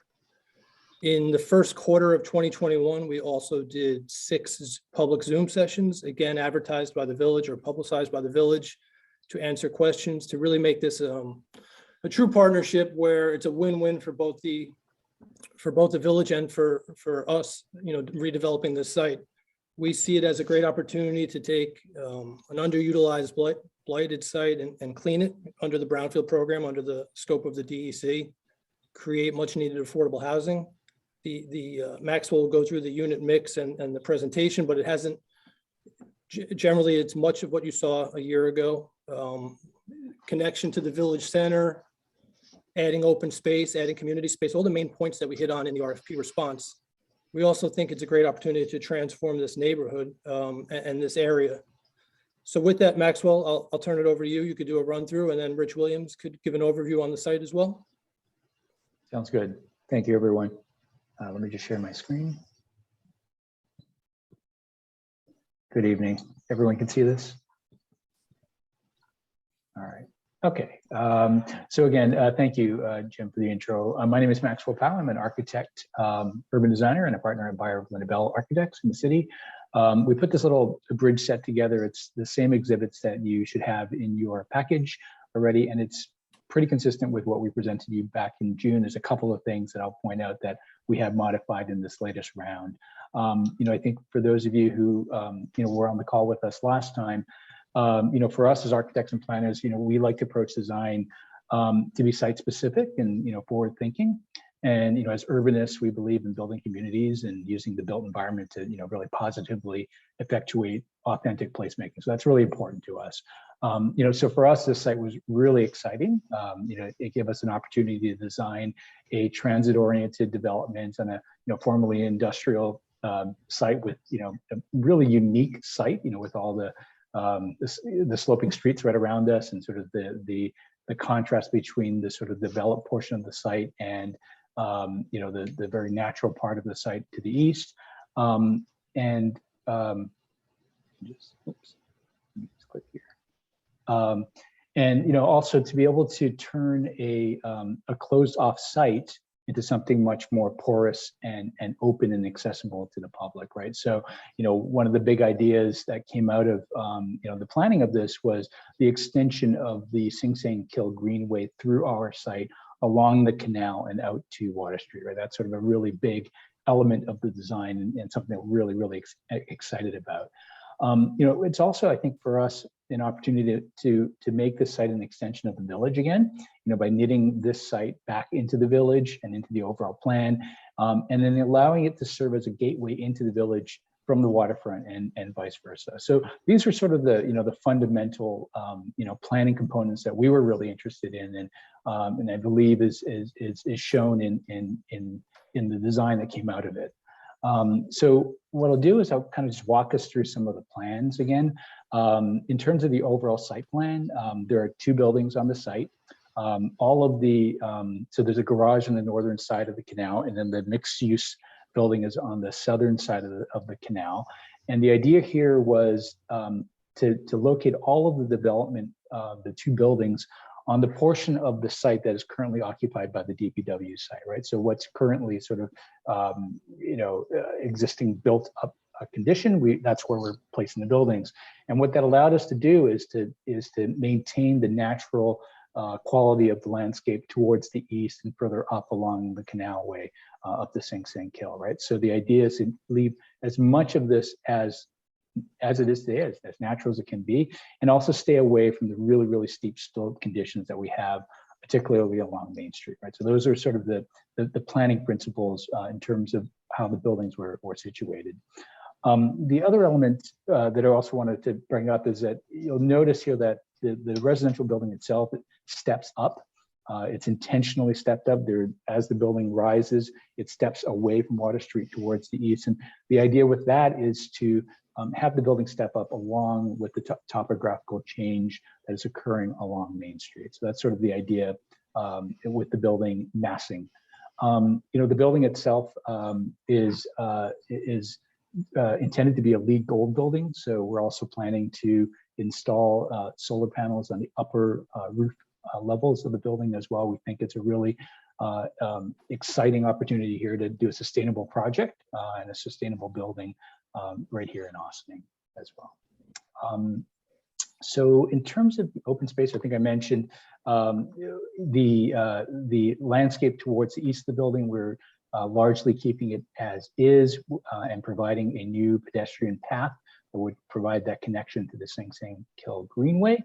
And then the western part of the site would be more hardscape, right? So we would rebuild the walls of the canalway, and install a new promenade that would be ADA accessible for everyone, with the gentle slope going from Water Street up towards the east of the site and accessing all of the uses on the ground floor of the new building.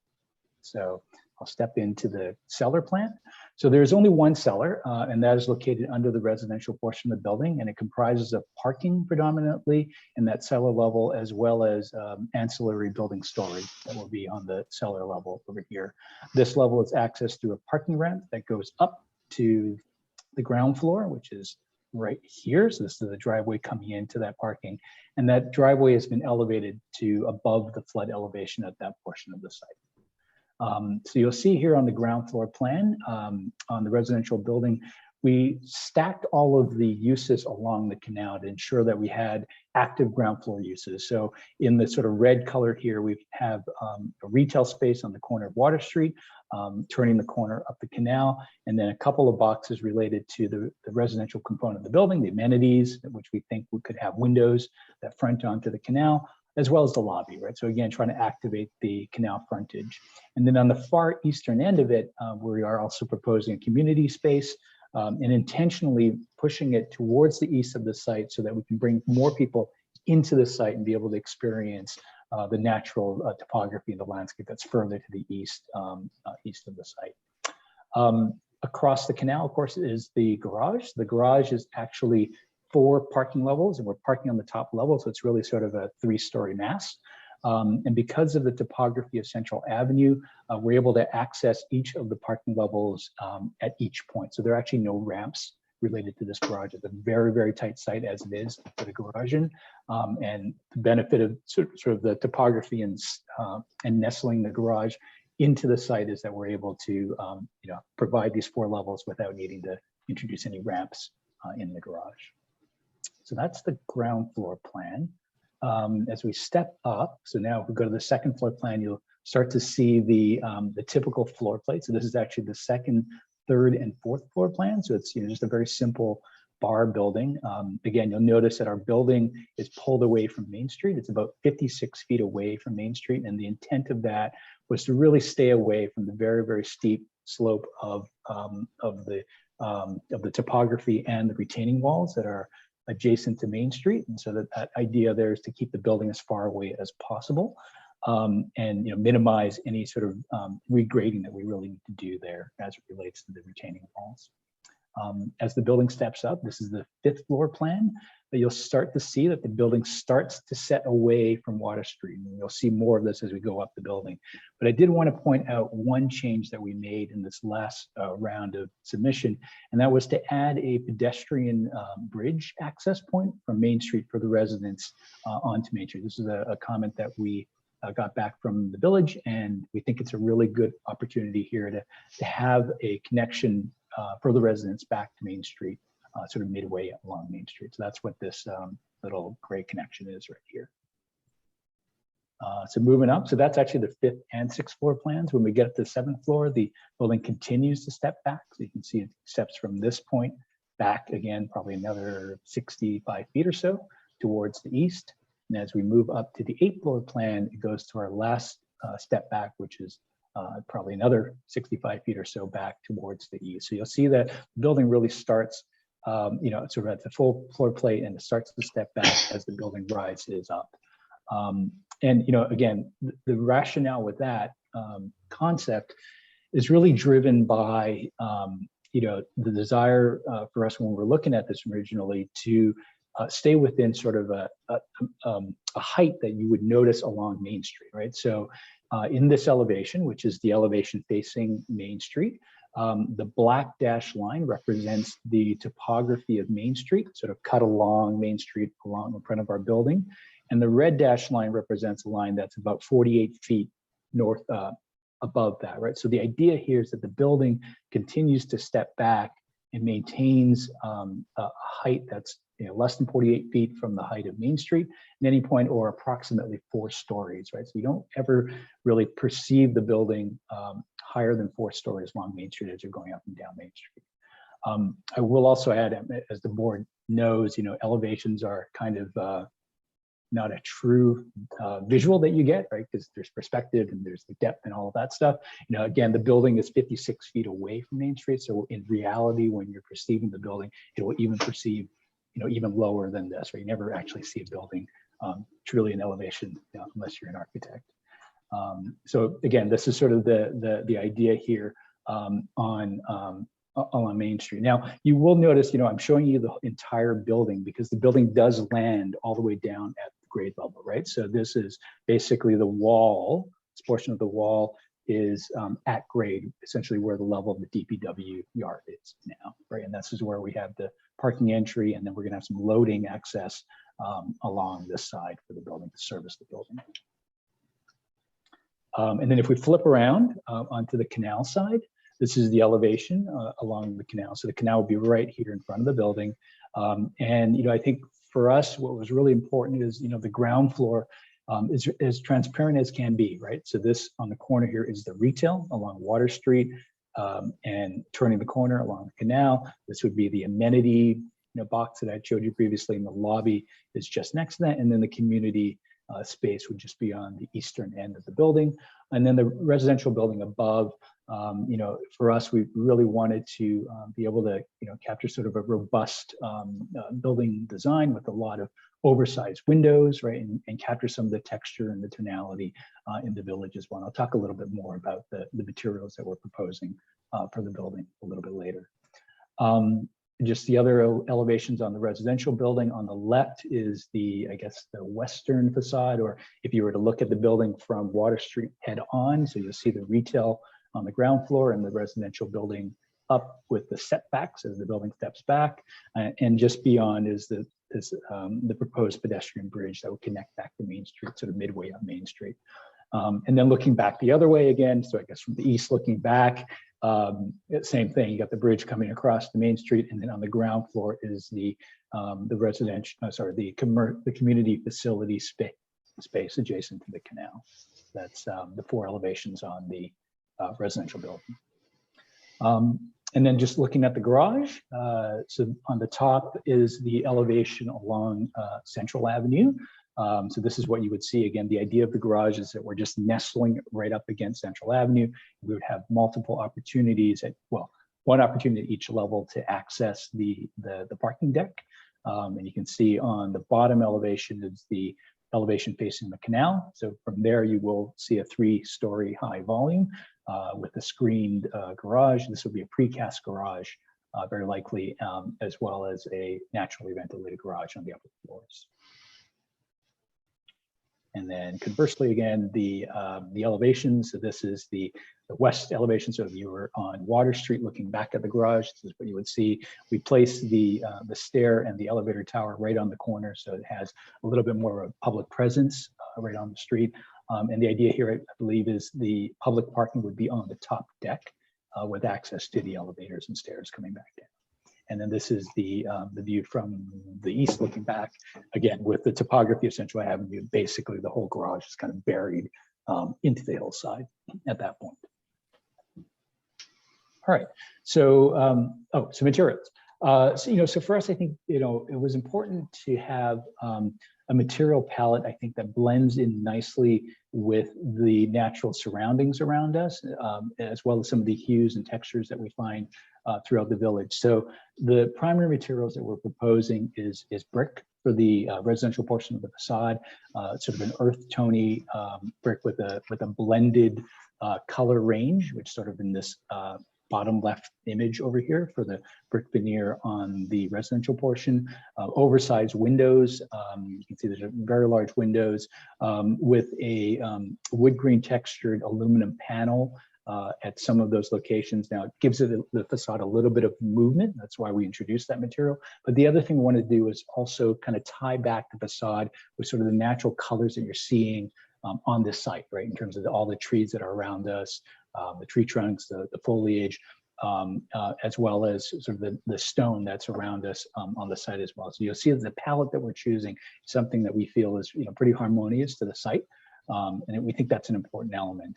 On the ground floor, glass and metal storefront, both at the retail as well as the entries, as well as some more of the wood grain panels. But we're also introducing a stone veneer wall at the ground floor, which would tie in nicely with the stone walls of the canalway that we are also going to be improving as well.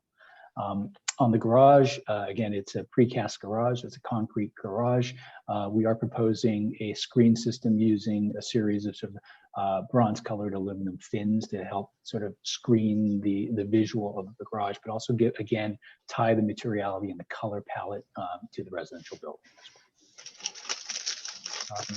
So just to wrap this up, we also prepared a few views, which many of you probably have seen already. On the top left corner is the existing photo, and on the center image, of course, is the proposed rendering. Again, this is the view from Water Street and Central looking back towards the site. The canal is right here in the middle, and you can see how the building starts to step up even as you're viewing it from Water Street and the garage on the left.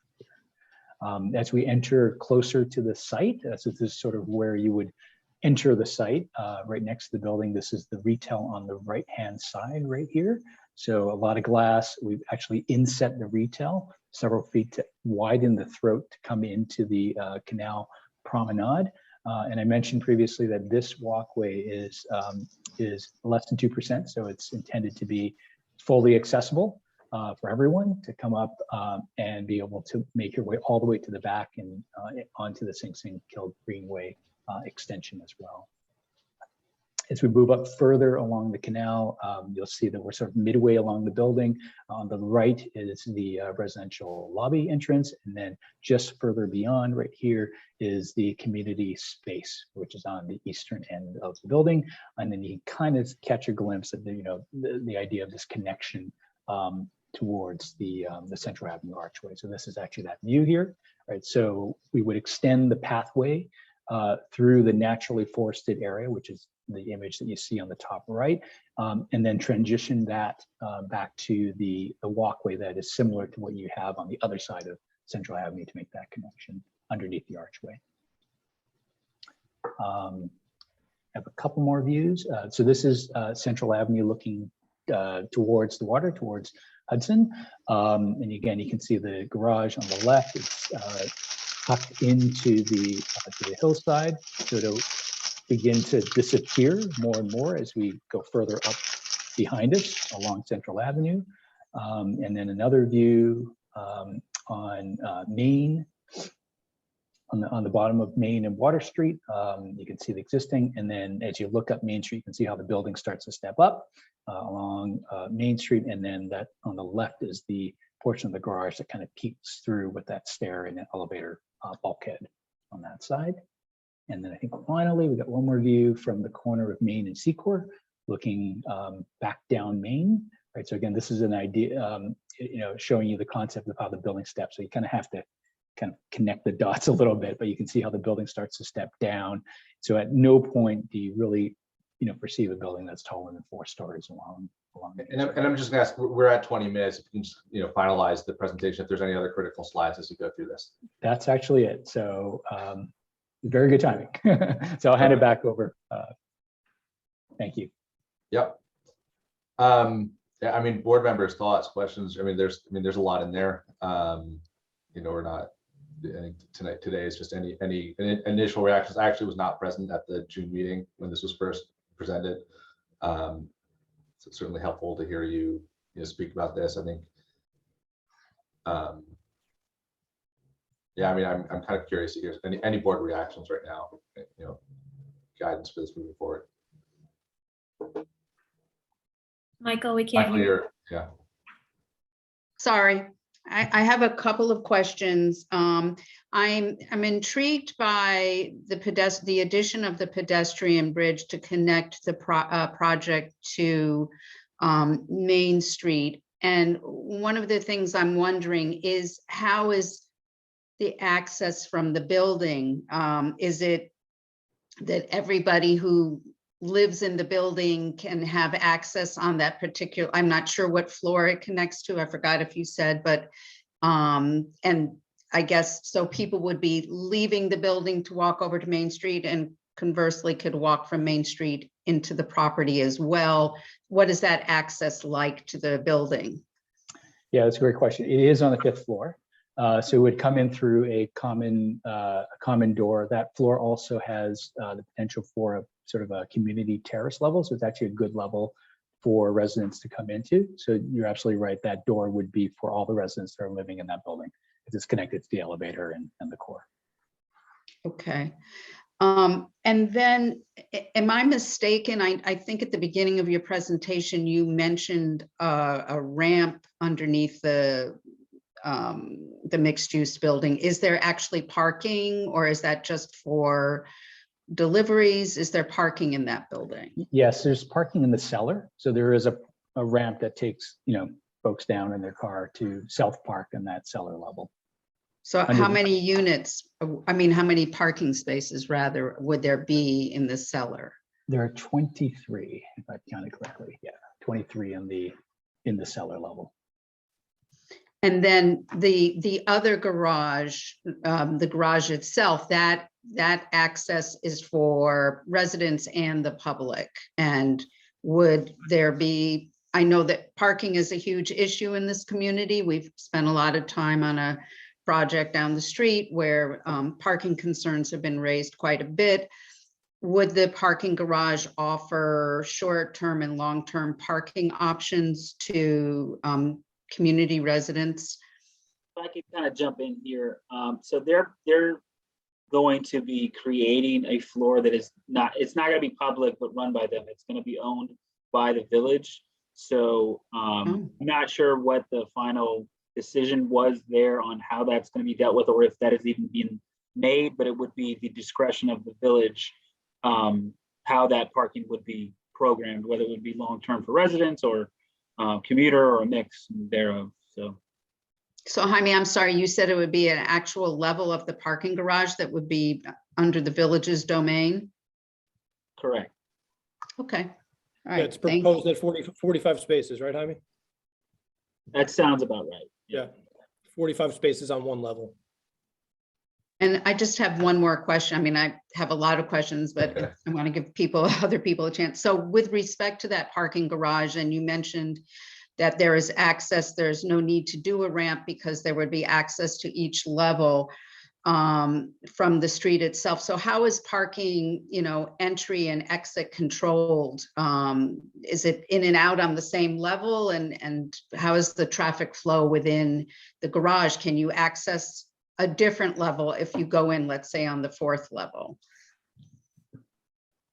So the access is in and out at the same curb cut, right, for each level, right? So you can't go from the 4th level down to the 3rd level in the garage. But I believe, the 1 level would be public, right? So that is all dedicated, right? The other levels would be residential use, which can then be programmed, by management in terms of where someone parks, and people don't have to be searching for, a spot on a different levels. I see. Okay. All right. That's it for now. Thank you so much. It was a great presentation. Thank you. Other board members?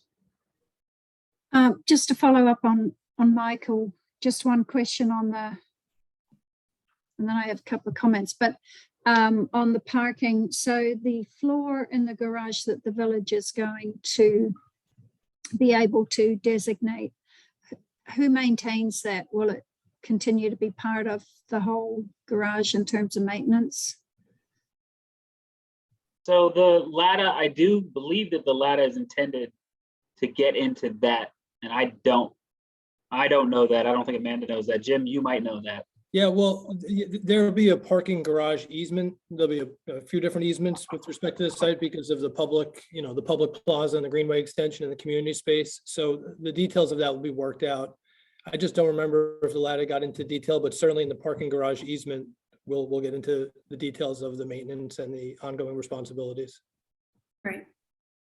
I can say it was certainly a topic of discussion throughout the talk. So I know that it's on the mind of the administration. Mm-hmm. And then I just had a question or a comment really about what you're calling the canal. And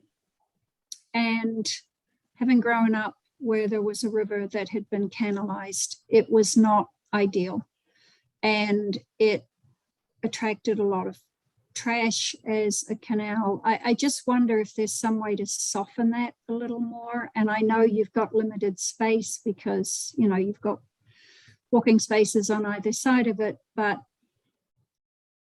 I'm not a massive fan of canalizing like that. I'm delighted that you're opening it up. Don't get me wrong there, because I think it's going to be a massive improvement over what is there now, but I just wonder about those really hard edges and the depth of it. That's a good comment. Yeah, Rich, can you talk a little bit about some of the changes? I know that you and Paul and Joe Tremelli as well were involved in some discussions about dealing with volume of water as it moves down, as well as maybe, doing some work on helping to keep it clean over time, adding some features to the kill, not just in the canal. Can you discuss that a little bit? Yeah, sure. One of the things that we've provided is a preliminary wetland mitigation plan. In our next resubmission, we're going to be developing those details more. There's an area between the normal flow of the kill and the base of those walls that you're referencing, where we believe there's an opportunity to do some wetland mitigation and green it up and soften the edges. So we're very much of the same mindset with you. As you move farther up the kill and you get into more of the forested area, there's an opportunity where there's some steep slopes and the kill widens out a little bit to also solve some maintenance problems that the village has been having. It's when there's heavy rains, a lot of debris and large timbers tend to flow down the river and clog at the Water Street culvert. So we're talking with Paul Fraioli as well as Joe Tremelli in his office, and we're going to work with them on the plans. We've added debris deflectors across the kill, as well as what we're going to do is expand the kill with an adjacent stormwater management area designed to be right downstream of the corner where the kill makes the turn to help diffuse some of that energy. That's again going to offer us an opportunity to soften that edge, clean up some of the debris and the garbage that's collected, some of the steep slopes and that hardness that you speak about. We're going to make that interactive with the Sing Sing Greenway extension, because we're actually going to pull the greenway right over that stormwater area. So you're going to be able to kind of immerse yourself in some of the new plantings we'll create. Great, thank you. Yes, because Rich. flooding is one of those issues when you've got hard edges. So yes, if you're able to slow that down a little bit, that'll be great. And then my only other comment was the parking garage. Parking garages can be hideous, or they can be actually quite nice. There's one, I think it's in Norwalk, that I'm always amazed at how nicely it's done and how light and airy it is. I'm undecided about the way that it looks from Central Avenue there with what you showed in the presentation. I wasn't too fond of it, but yeah, I just hope that it's going to have a nice open feel and that it, you know, doesn't look like just a nasty blocky parking lot. And I know that's why you're putting in those verticals. But yeah, I'd be interested to know what other people's thoughts are on that.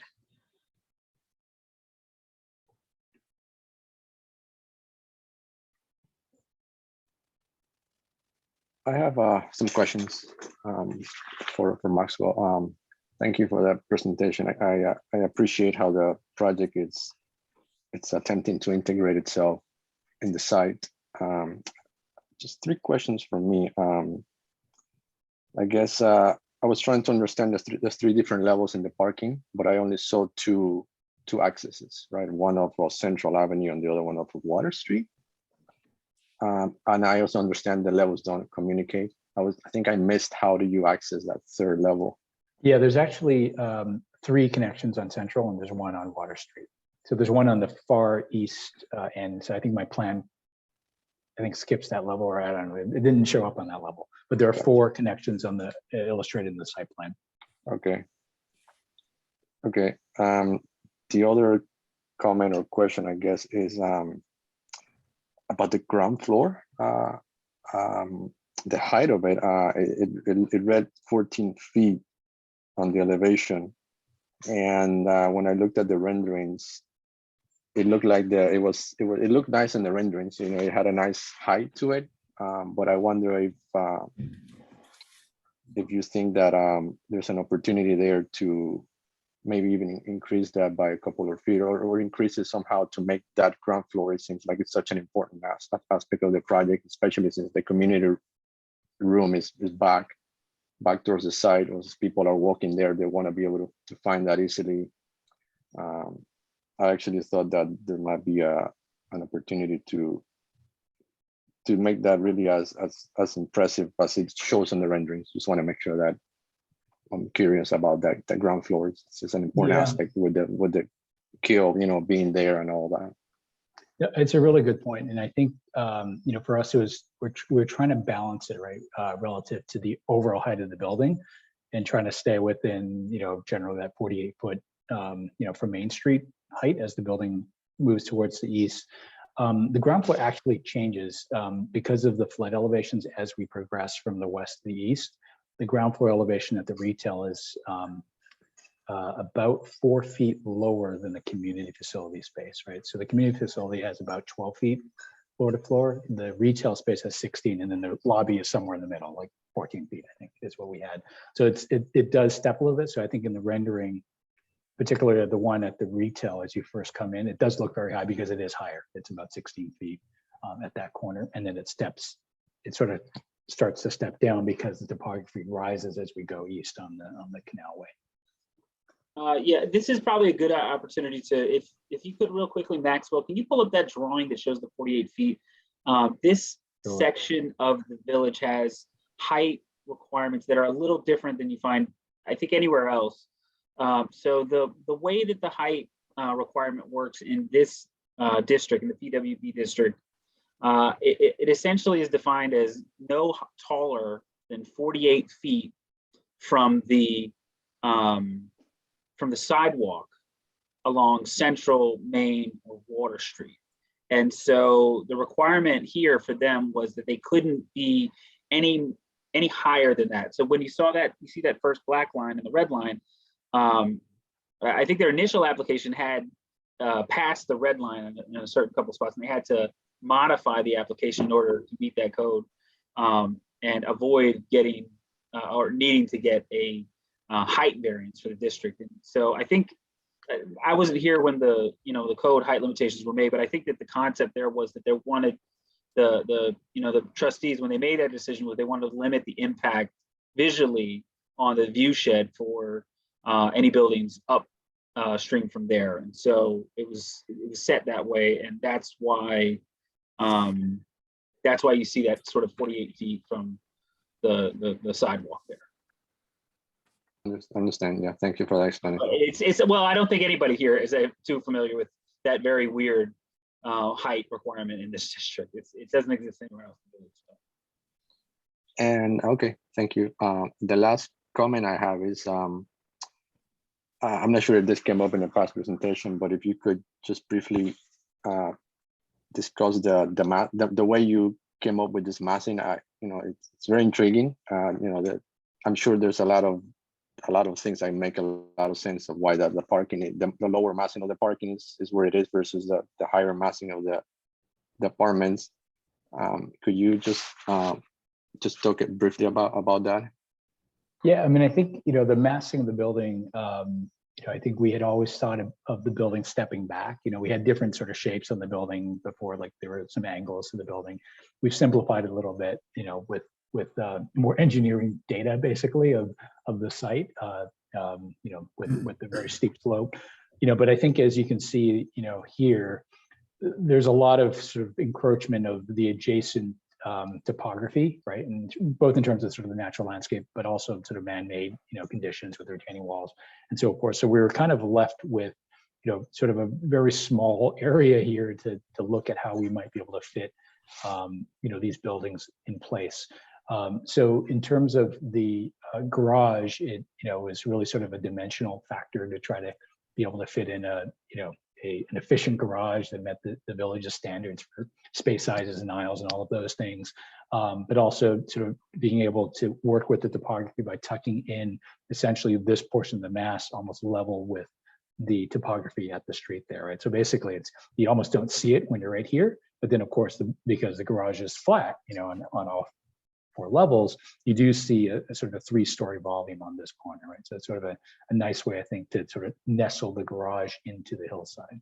On the residential building, as Jaime mentioned, we had a height condition that we had to adhere to, but we also liked the idea of creating multiple terraces on the building as it stepped up, right? Whether it was for, community use, for the residents in there, or an ability for us to put solar panels or other rooftop uses. We think that's actually a nice visual, right? To be able to see landscape up on the terraces, even, from looking at the building from afar as well. So that's sort of how the massing of the building came about. I'm actually going to step in here right now. I think this has been very helpful. We're kind of reaching the end of the time that we had allotted for this. We're going to be seeing this project a lot more in the future. I think we were able to get a lot of questions out there. So I apologize to any board members who maybe didn't get to speak tonight, but we will have lots of opportunity. So I think with that, I want to thank everybody for presenting. We look forward to seeing a little bit more as this kind of gets a little deeper into the process. Great. Thank you for the time. We look forward to it as well. All right. Thanks everybody. All right. So as Jaime is bringing them out, I'll just kind of bring up the next item on the agenda. So we are now up to 136 and 138 Croton Avenue. So I know we do have a couple of people. Need to recuse myself, Seth. Yep. So I think we have 2 recusals on this one. Yep. I need to recuse myself too. And I don't believe we're I don't know. We have a full group at this point. So Carla, if anything comes up or we need to vote on anything, you would if you felt comfortable. I know that Amanda gave her debrief earlier about being familiar with these projects. So I mean, if you feel comfortable, if we get to a point, which I'm not even sure we will, I just wanted to kind of put that out there. Amanda, if you want to add to that, or. Yeah, I think that Carla, even if you, I don't think that we would need you for a vote because we still have 1, 2, 3, 4, 5 without you, Carla. So don't feel any pressure to feel like you need to vote tonight without having reviewed anything. This is for 136 Croton Avenue, right? It is. It is. And there's no votes tonight. That's what I was gonna. I don't expect to have to vote on anything tonight. So, I'm thinking more hearings and whatnot. But anyway, why don't you use that as your kickoff, Jaime? Go ahead. Where are we with this? Okay, so the applicant, at the last work session, we kind of went through all of the part 2. There were a couple of questions that remained at the end of the discussion for part 2. There were questions from the police, fire, and OVAC. All of those departments reached out and said that they did have the equipment necessary to handle this. OVAC said that they weren't going to have any issues with it. They thought that it might add 1 additional call per week. The police department said that they had all the staff needed to deal with any additional calls associated with this project. They noted that they had some concerns about traffic and some concerns about parking in that area. Those are all in their letter that was sent to the board. And then there was the fire chief who we met with yesterday, Amanda, Joe Agostinelli, myself, Stuart Gahan, all met with the applicant and with the fire chiefs yesterday to discuss some of the projects. Had a follow-up conversation today with Joe Tremelli and with Paul Frioli, the village engineer. So some of the concerns, the main concern really was in regards to a electrical line that was running in front of the property.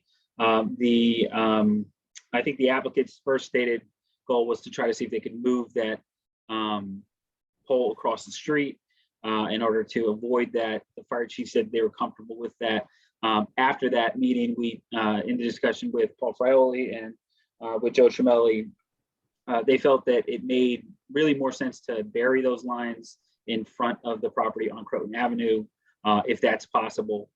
They didn't express any particular concern about Prospect, where there's also some wires coming through, as it wouldn't necessarily inhibit the fire departments. They're not going to be setting up trucks on that side, but they thought that certainly it would be preferable to bury those lines, especially since they're going to be doing site work. They're going to be replacing sidewalks, and I believe they're going to be paving the street right there. So it might be an opportunity for them to do that. And they'd like to see the applicant look into that. So the applicant was told about that today. So I doubt they've had any opportunity to actually look into that. But that's kind of where we are right now. Amanda, now that she has all that information, I think there was also some remaining questions about capacity for the utilities. And Joe Tremelli, I don't know if you can provide a little bit of additional feedback on that. I think we were in a good place with the sanitary. I hadn't received anything in addition on the water usage or the water demand rather. I don't know how they made out with the water department. I know they were looking for some additional information, hydrant flow tests and such. So maybe they could, get us up to speed on where they stand with that. And then just, I think, if I'm not mistaken, I think the one comment, and I don't know if the applicant has addressed it yet with regard to the OVAC's response, was their concern over the size of the elevator and the ability to get a stretcher. Yeah, they did. They expressed that, and the applicant responded back that all of the elevators would be capable of carrying a full-size stretcher. So yeah, thanks for mentioning that. So today, I think because the neg deck language has not been finalized yet, and the expectation is to get that to you sometime early next week, and then we're going to have the work session on Thursday. So I think the hope for us from staff side is that you could spend a good amount of time talking about the BAR stuff, because it's really a good opportunity to get that done. Obviously, there's still some questions for the zoning board to determine after seekers finalized, but definitely want to try to get as many comments to them on the BAR if there are any changes that you'd like to see, or are there any concerns that you have, so that we can get some feedback and kind of get that part of the process moving. And that's all the update I have. That's great. Why don't we bring in their team? We have a hand raised by observer. I'm not sure who observer is, but I don't think it's the applicant. Let's bring in the applicants that we know, and then they can tell us if there's somebody else.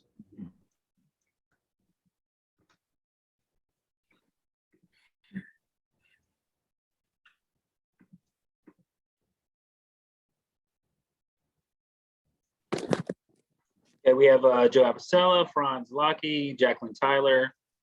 We have John Fry. Trying to bring him in, doesn't seem to be working. Are there anybody else from your team, Joe? No, I think we have it all. John Canning, is he on? I don't think so. Me and Jacqueline talked earlier. It wasn't necessary. No, John's not on. Okay. So, all right, well, welcome, guys. I don't know if maybe you want to take a moment just to respond to any of the items related to capacity, the FDNY comments, the OVAC comments, before and then we can talk a little bit about the BAR today. We'll let the board give some more feedback.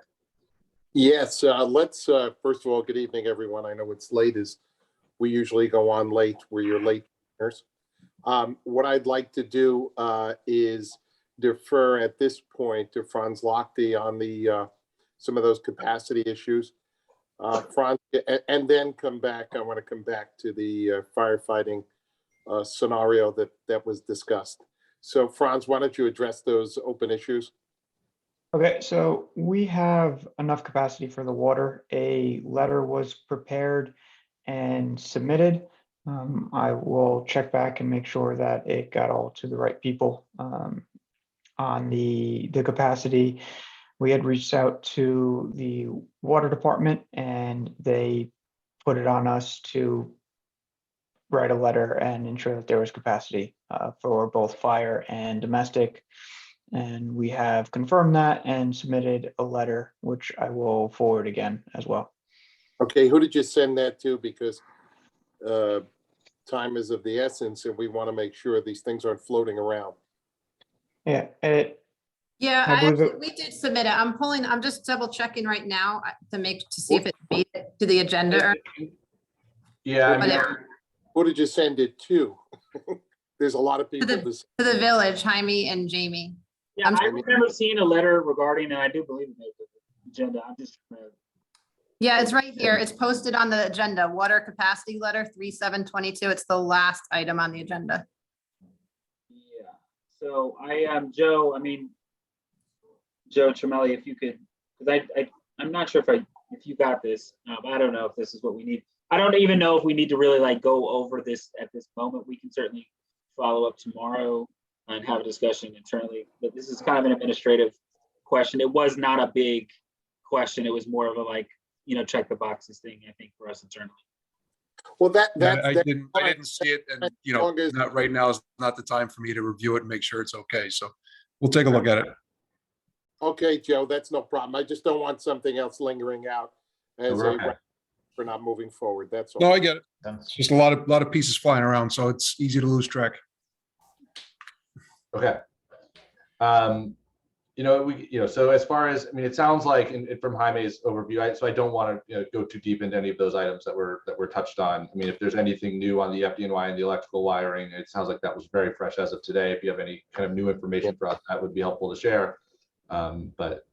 Well, I'll have Franz Lochte again weigh in. The last I heard, and we did a really fast analysis, was that the most cost-effective way to not blow the budget here was to move that across the street. Burying it, I believe, will be significantly a higher cost and something that was an extraordinary cost we never anticipated. So, Franz, you want to discuss this a little more? This is the first I'm hearing of it. I think if this is very preliminary for you, we just got initial feedback from our engineering consultants. So if that's something I think we should just look at clarifying as we move forward. I don't think that should impact. I'm gonna agree, Seth. I'm gonna agree with you. Joe, why don't we just heard this literally, I think, at the meeting. So let us circle back internally as well as, and talk with staff. We still have obviously Thursday is the work session, but then you're not voting on it at the work session. So we have some time, I think, to work through this. Yeah, I think for purposes of the negative declaration, the point is that we need that front access for the fire, and whether you do it by moving the pole or undergrounding the lines, I'll make it clear that the main idea is you need that front access for the fire. Exactly. And I think that, you know, I sent an email earlier today. I want to say it was around 3 or 4. That has probably a better explanation of the detail of the expectations of the village. So you kind of use that as a guideline for your discussions. Jaime, do you want to, or I don't know the best person, just pull up some renderings so we can just take a look at the building? Actually, I was going to hand it off to Jacqueline because Jacqueline knows Yep. that this is a BAR discussion, so she should be able to handle it. You do it. I'm ready. So we will do our best tonight. We don't have materials because we didn't know until Friday that, and we can't submit beyond that. So I'll walk you through what we do have on the elevations and the renderings. I believe you're all fairly familiar with most of the project. In regards to, and I'm just going to zoom in on the front elevation along Croton. So I am sharing, right? You all can, yes. Got you.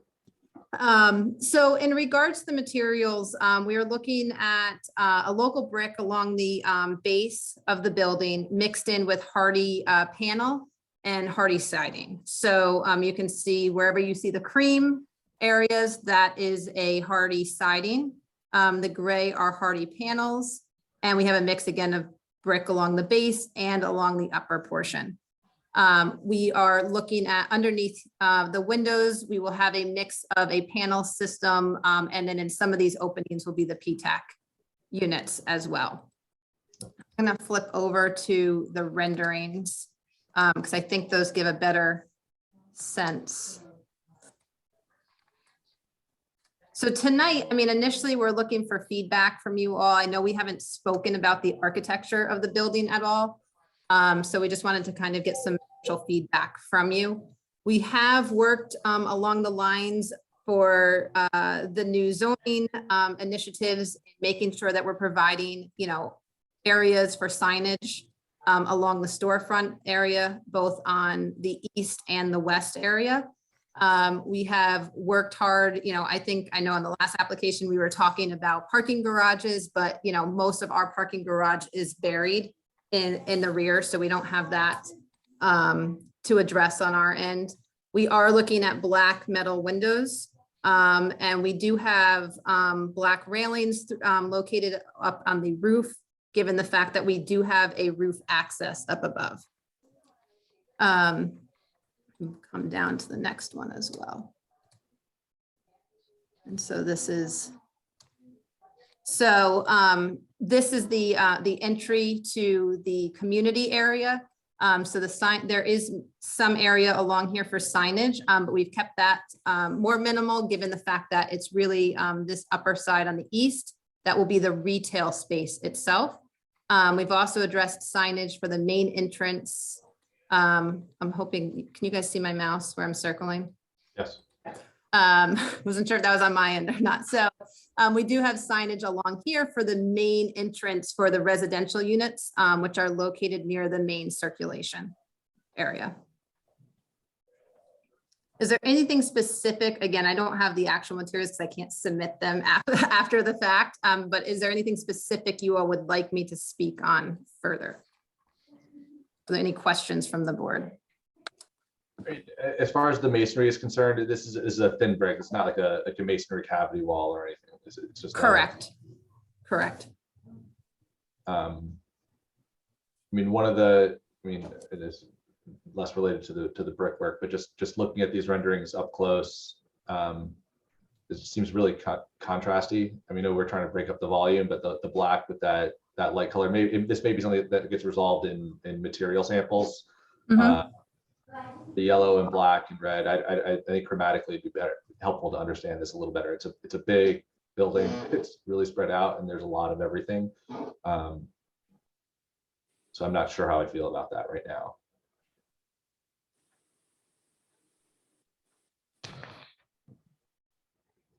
Yeah, for me, I have to say, for me, I would say if you could describe the concept in 2 or 3 sentences, you know, of the choice of materials and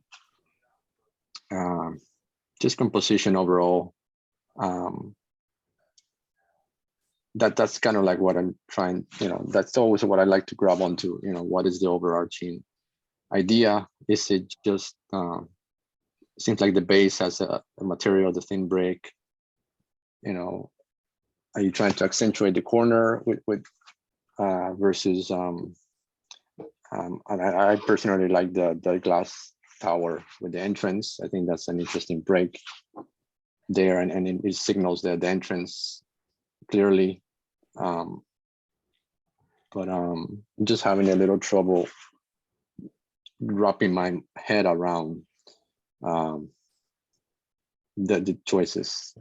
So the difference in materials, those play along, here we go. I'm gonna come into this one. Again, I think this is a better, just for us to look at as a composition. So within the new statutes for the village, there are very specific requirements as far as breaking up the front facade. So we've worked both dimensionally as well as materials in order to accomplish that. So that's where you see the introduction of the 3 different materials. You know, as far as emphasizing corners, we feel that the retail, that this corner here is an important one in order to drive the commercial portion of this. We feel it's important. I know there's been discussion on this past whether or not the whole thing should be residential. Our team feels that the commercial component is extremely important to this project and to Ossining itself along the bottom, the main floor, even though that travels down as it gets down closer to Prospect. So that was important to give it a strong, sturdy corner at both the east and the west. So yes, you are correct in that. And then the middle portion of that is infilled with the hardy materials. We do have one area that is brick in the center here, just to kind of anchor the middle. And then to your point, we did want to introduce the circulation tower area along the front of that. We think that that can be, you know, I think it's more attractive on the renderings than it is in the elevation itself. But we think that's a strong anchor for the residential component and emphasizing that entrance.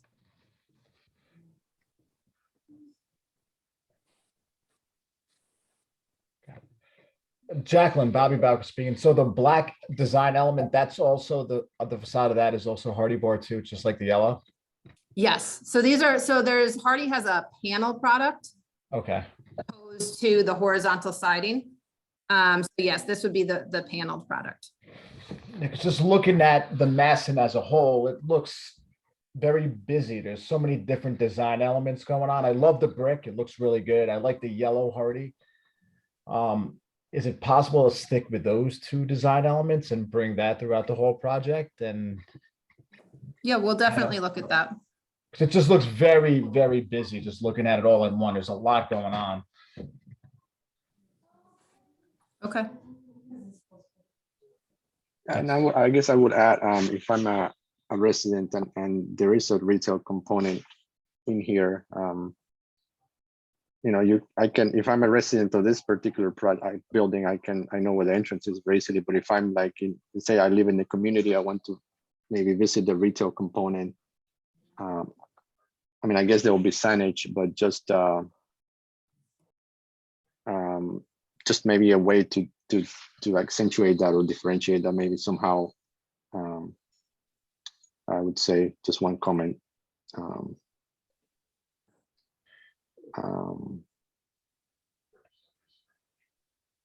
As opposed to other areas that are more amenity, perhaps, you know, maybe not really for people off of the street, right?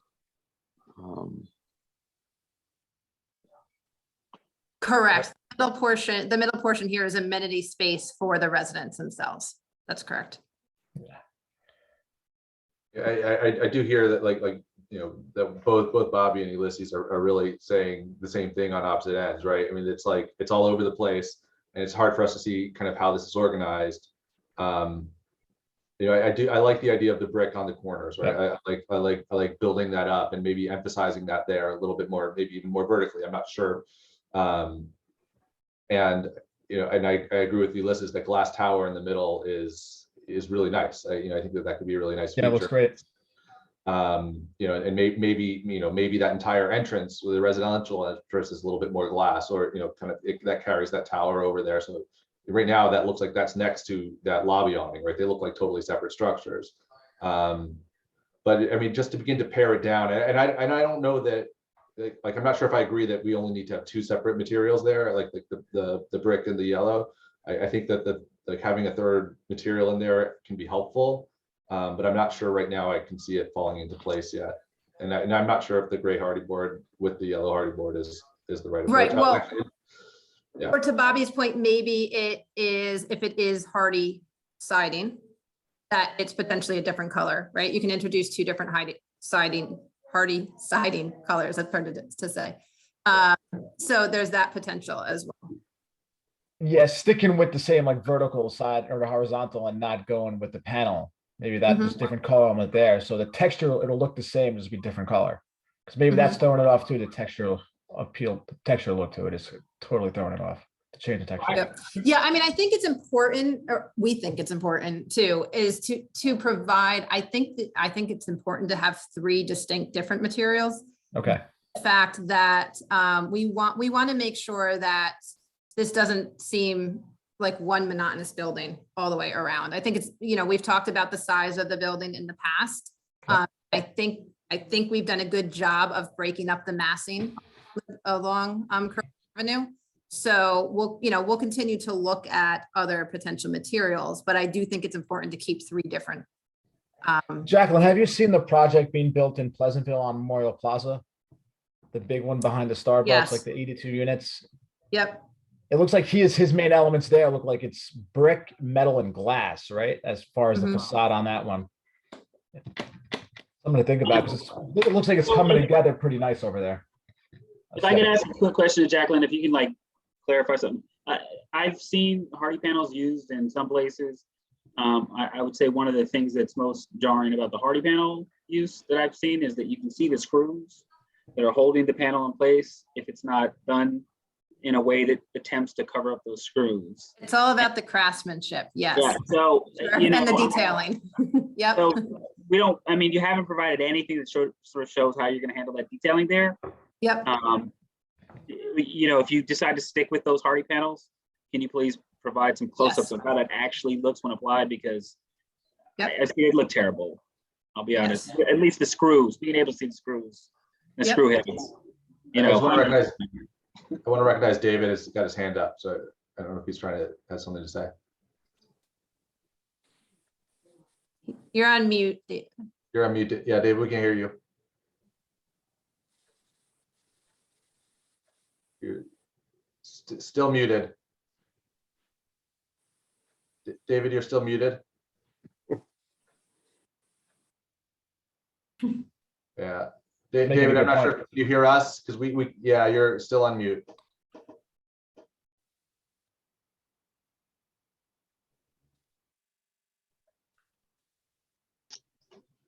I'm sorry.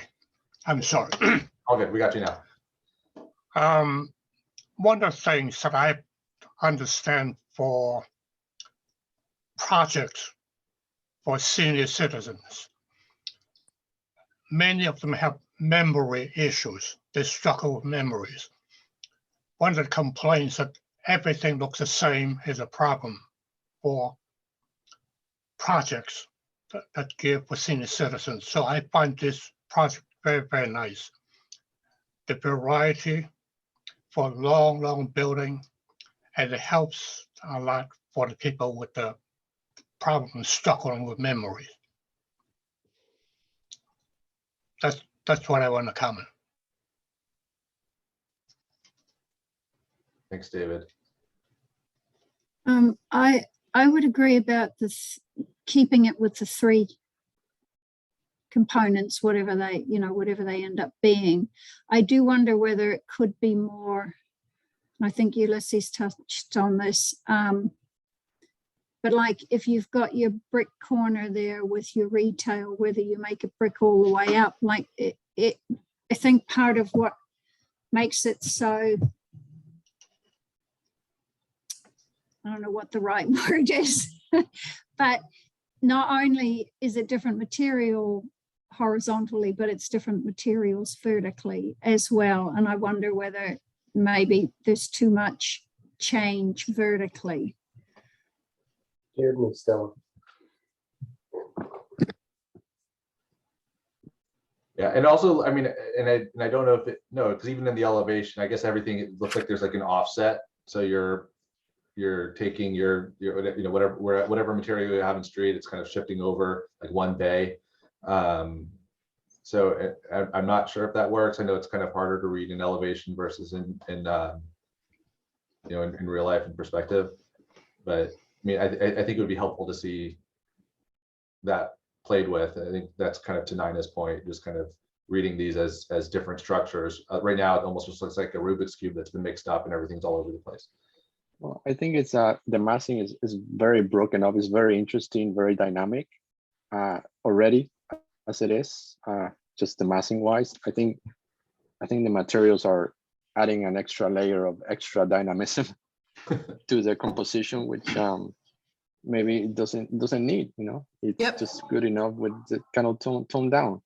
Yeah, we'll look at categorizing them, I think, a little bit more. And one more comment for me. There are some areas, there's a lot of flat roofs, which is nothing against that, but some areas have sloping roofs, hip roofs, and I wonder, I wonder if there's any possibility. I see the stair tower actually also has a sloping roof. If you've looked into the possibility of maybe adding some more variation in the roofs. There's a lot of flat roofs right now, and with the changing levels and a lot of the setbacks, that comes across even more.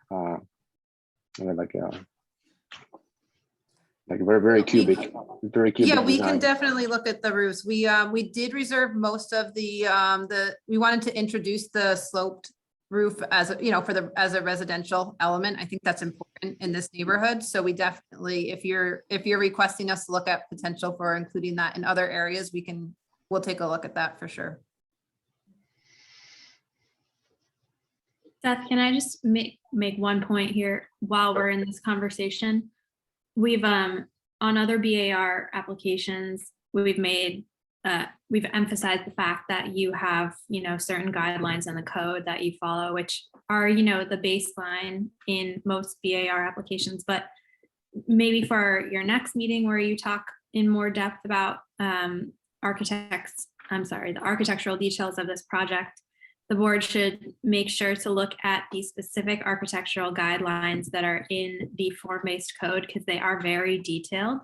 And I'm sure that the project that, that Jacqueline's presenting right now was crafted with those in mind. And although I'm sure that they're taking all of your comments to heart and will make some changes, there are pages of of architectural guidelines for the form-based code that you also should be considering in addition to the regular code requirements. Yeah, and Amanda, you may know off the top of your head, and I apologize, it's getting late and I was just trying to recall. I feel like there is a specific section of the code regarding, there was a discussion about introducing additional glazing. There are if I'm recalling correctly, there are very specific, and that's how some of this was shaped, was given the fact that we are trying, we are on the borderline in some areas of including too much glazing or, so we have work to balance that, but we'll continue to look at it over the next month as well. And I think consistent with what Amanda's saying, and we were really just told pretty much the last second, or we weren't sure what the agenda was going to be for today. We thought it was going to be about the neg deck, and then we understood that was pushed back a little bit to the work session. So we would have come in with obviously material boards and linked it to discussion of the form-based, and we'll definitely have those for you at your next quote-unquote BAR session, for sure. Absolutely. I think that'll be helpful. We do understand all that, and for those board members who are very new, you know, this is really the first form-based project that we're reviewing. So this is not just new to you; it's new to all of us. It's new to Jacqueline and her team. So it's something that we are looking at for the first time. So thanks, Amanda, for. Yeah, but Amanda's absolutely right. There's a lot of this was form-based, code-driven. We should elaborate on that and lay it out for you all. Right. That said, we still want to obviously look at these things carefully and yeah, this is good. This is a good initial.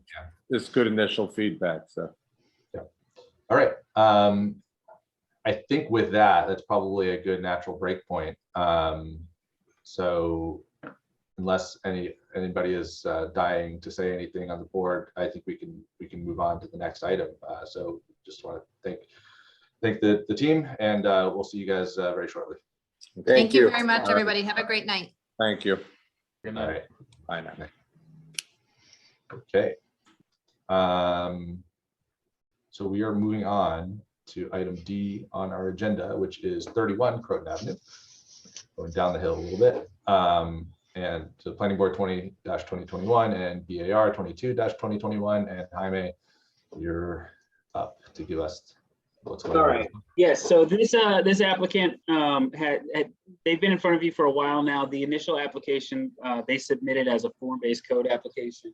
We checked in with BFJ once we got that because it was, obviously still pretty new with us. BFJ recommended that they try to go for a variance. It might have been a little bit easier just to go the variance route rather than complicate it with the form-based code.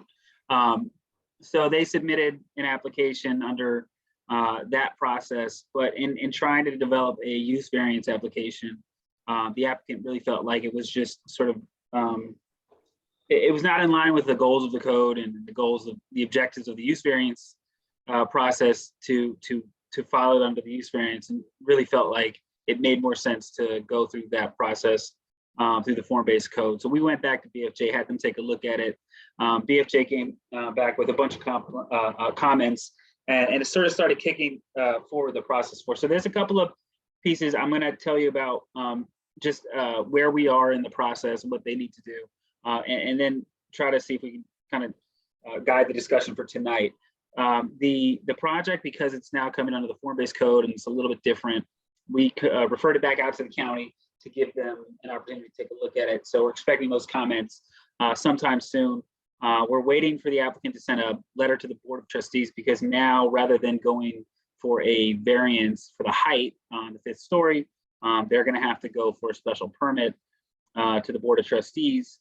And I'll get into the sort of the aspects of that a little bit later. And because it's no longer under the VC code, they no longer need a conditional use permit. So the residential use is a permitted use. The residential use on the 1st floor is also a permitted use. And in this district, in this, I guess, section of the form-based code district, 1st floor residential use is a permitted use. So it's a little bit different. It is a type 2 project. Me and Amanda had a discussion about it earlier in the week. I don't know, Amanda, if you wanted to provide a little bit extra color on that. Yeah, I think that we determined that because it's reuse of an existing residential or commercial structure, and the new use is a permitted or special permit use, then it's considered, it falls into that type 2 category. So that's essentially what's happening here. I'll let the applicant give you more details on what the extent is of any outdoor improvements, but it's my understanding it's mostly happening on the interior and then just, the facade of the building. Well, it's yeah. I'll get into those details here in a second. So it's a little bit, yeah, it's a little more than that. People discuss. Yeah, it's a little more than that. But I'm gonna what I'm gonna do is I'm gonna put the BFJ memo, and I'm gonna try to get through that first. I know that the applicant is there waiting, but I think it's probably sensible for us to try to go through this BFJ memo a little bit first before bringing in the applicant. Sure. Because it gets into some changes in the form-based code that that gives the planning board more authority than they are used to having, in that you can actually grant what in any other world would be considered a variance from the code. So you're allowed to make adjustments to the form-based code for, for things that are what you would probably consider to be small and are necessary for good planning purposes. There's some specific language that I'm going to pull up for you. But there are a few different things about this. Obviously, there's the use of the property as residential primary on the first floor, as well as residential above. So under the BC district, I believe that residential use is a conditional use only on the floors above the first floor. That's no longer the case here under the form-based code. So that's something that's changed. There are a few different changes. As I mentioned before, there's a special permit, the height. There's a parking waiver that needs to be determined. Unfortunately, that parking waiver can't be determined today because the BOT needs to make a decision on the special permit before this board can make a decision on the parking waiver, because that additional story would grant an additional unit, which would also grant additional parking requirements. So you have to wait until that step in the process is done. And there are two non-conformance issues that were identified as a part of the project. So I'm going to go over those two specific projects. Again, I'm not sure if you've had the opportunity to go through this, but I'm going to show you these two pieces here. So let me go here. So the first is the requirement that the sidewalk be 8 feet in this district. So the sidewalk is essentially the gap here, from the edge of the sidewalk to the steps. So in this instance, they only have a 7.5 foot or 7 foot 6 inch sidewalk, and that is because the steps leading up into the property are 6 inches away. So that is a small minor detail. You do not have to, they do not need to get a variance. That's something that in discussion with BFJ, they felt was kind of a de minimis issue, and that you could handle that issue by the board as a part of this process. The other part of this is the step back of the property on the 5th floor. So the 5th floor has a stairwell, I guess you could call it, to get to that that apartment unit that's on the 5th story. And so that stairwell exceeds the setback line for the 5th story. And so that 5th story, because of that stairwell, is not set back the full, I think it's 15 feet that is required to set back. If that stairwell obviously wasn't there, if it was a bulkhead, like an elevator, it wouldn't count at all towards the height limitations. And so there's no elevator in this building. The only way to get there is that stairwell. So that stairwell is all that exceeds that 15-foot threshold. And again, the BFJ felt it was kind of a de minimis issue. So that's something that you can deal with once you are prepared to take a vote down the road. So those are kind of the main issues that we have in front of us for this project. They're here to talk about the project, but the goal, I think, is to hopefully get to the BOT next, and then come back to this board for final decisions. So that's it for my update. Did we see this project last meeting? I'm trying to look back at my notes. I don't think so. Yeah, I think it's been a little while. The last meeting we didn't have comments back from BFJ yet, so they weren't here for the last meeting. I think it's been a few months since they came.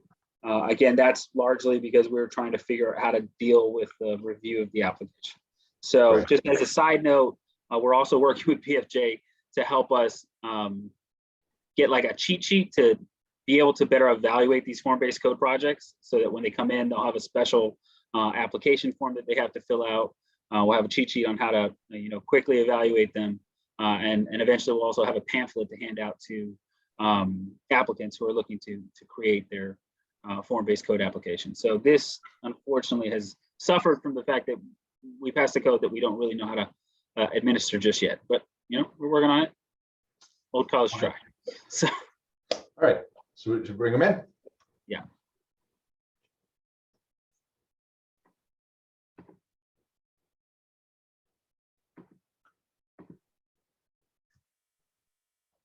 And we have Peter Chernoff and JB Hernandez.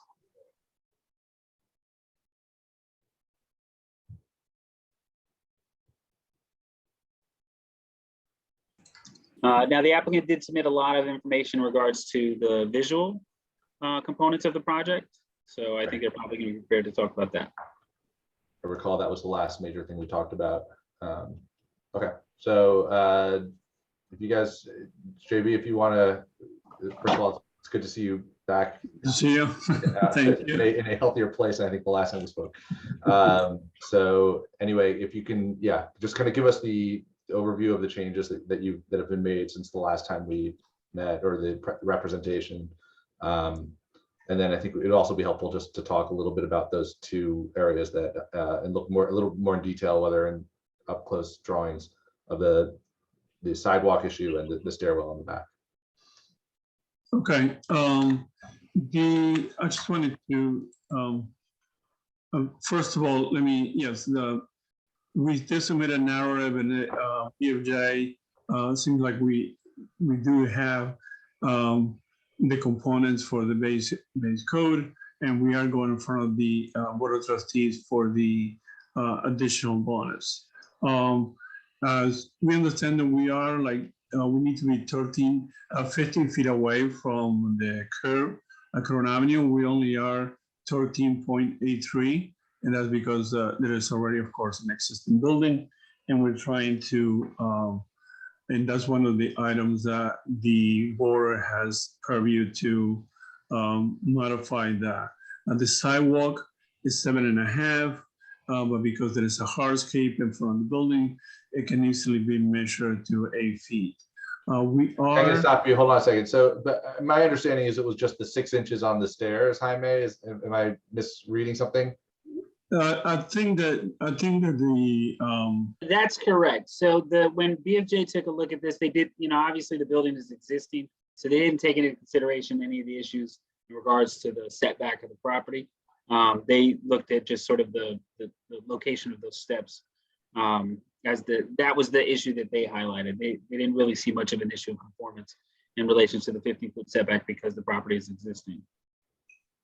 Right. So we're before us, and I'm just going to clarify this for the other board members. What we are potentially able to do is make a code modification to that stairwell, which is within 7 foot 5 inches of the sidewalk, which is a 6-inch difference of an existing staircase. We can look a little bit more of that language later when we're ready, but it's not it's not a going from 13 feet to 15 feet on a building. Yeah, I mean so the BFJ memo does get into the specific code section. I think also JB does as well, but it's 270-15AC of the code, and it's basically that the planning board has flexibility to grant a modification from any of the code requirements in the form-based code to facilitate good design and accommodate specific site conditions. So that's and also just clarification that the actual stairwell, we have it in more than there's an 8-foot setback. The BFJ is talking about that we have the stair tower on the top that is above the allowable height, and that is exempt. There's an exemption from the building height, and so again, it's to the discretion of the board if this exemption is allowable or not. We kind of went through the form-based code, and again, when we have 15 feet, we only have 13.83. All the other requirements are within the performance of in the BC zone, we have 100% coverage. The form-based code has 80 and 90%, and we are proposing 77 and 54. So this is actually, we have this incorrect, and we had it for Crown Avenue zone. So BFJ has corrected that. This is 90% and 80%. Again, like Jaime mentioned, residential is allowed on the first floor. This was one of the things that the board had asked us to do, and we have the rendering, but as you can tell, when you look from Highland Avenue, 16 Corona Avenue, the Austin Library are prominent and the hill, but even during winter views, it's very hard to see. Actually, our building is, even during winter views, is now visible. And we have another drawing with it in outline. And then as we go along, I mean, and the summer views, it definitely is not visible, not even 16 Corona Avenue visible from Highland Avenue. We also had a discussion, and I know that the board, that's one of the things that Joe also brought up. We had a discussion about how to access the site. I mean, especially this client, is very used to all working in projects in the city and constrained spaces. So we do have an access to the rear of the property. They have used these motorized wheelbarrows in the past, and there will be demolition done on the first floor that will allow them access to the rear of the property. And while we show the soil stockpile kind of in the center of the rear yard, both 29 and 31 Corona Avenue belong to same owner. We did show there is an area already delineated as no parking that we plan to utilize for in construction. We will use one or the permission from the DPW to use a dumpster in this location. And what we are planning to do is the dumpster will be removed daily. It's JB to correct you. It's not going to be a dumpster. It'll be a dump truck. Well, that's what I'm saying. It will be removed. Yeah, we won't be dropping a roll off on the site at all. There'll be a dump truck. It'll be filled during the day and it'll be leaving at the end of business. Right. For two reasons. One, not to disturb the neighborhood. Two, in my experience, dumpsters left on the street have a way of filling up overnight. And also, if needed, we have across the street, we have an accessible area for additional storage. We went through some of these items we went through. I just wanted to share as well. Let's see if I can share on the screen. Bear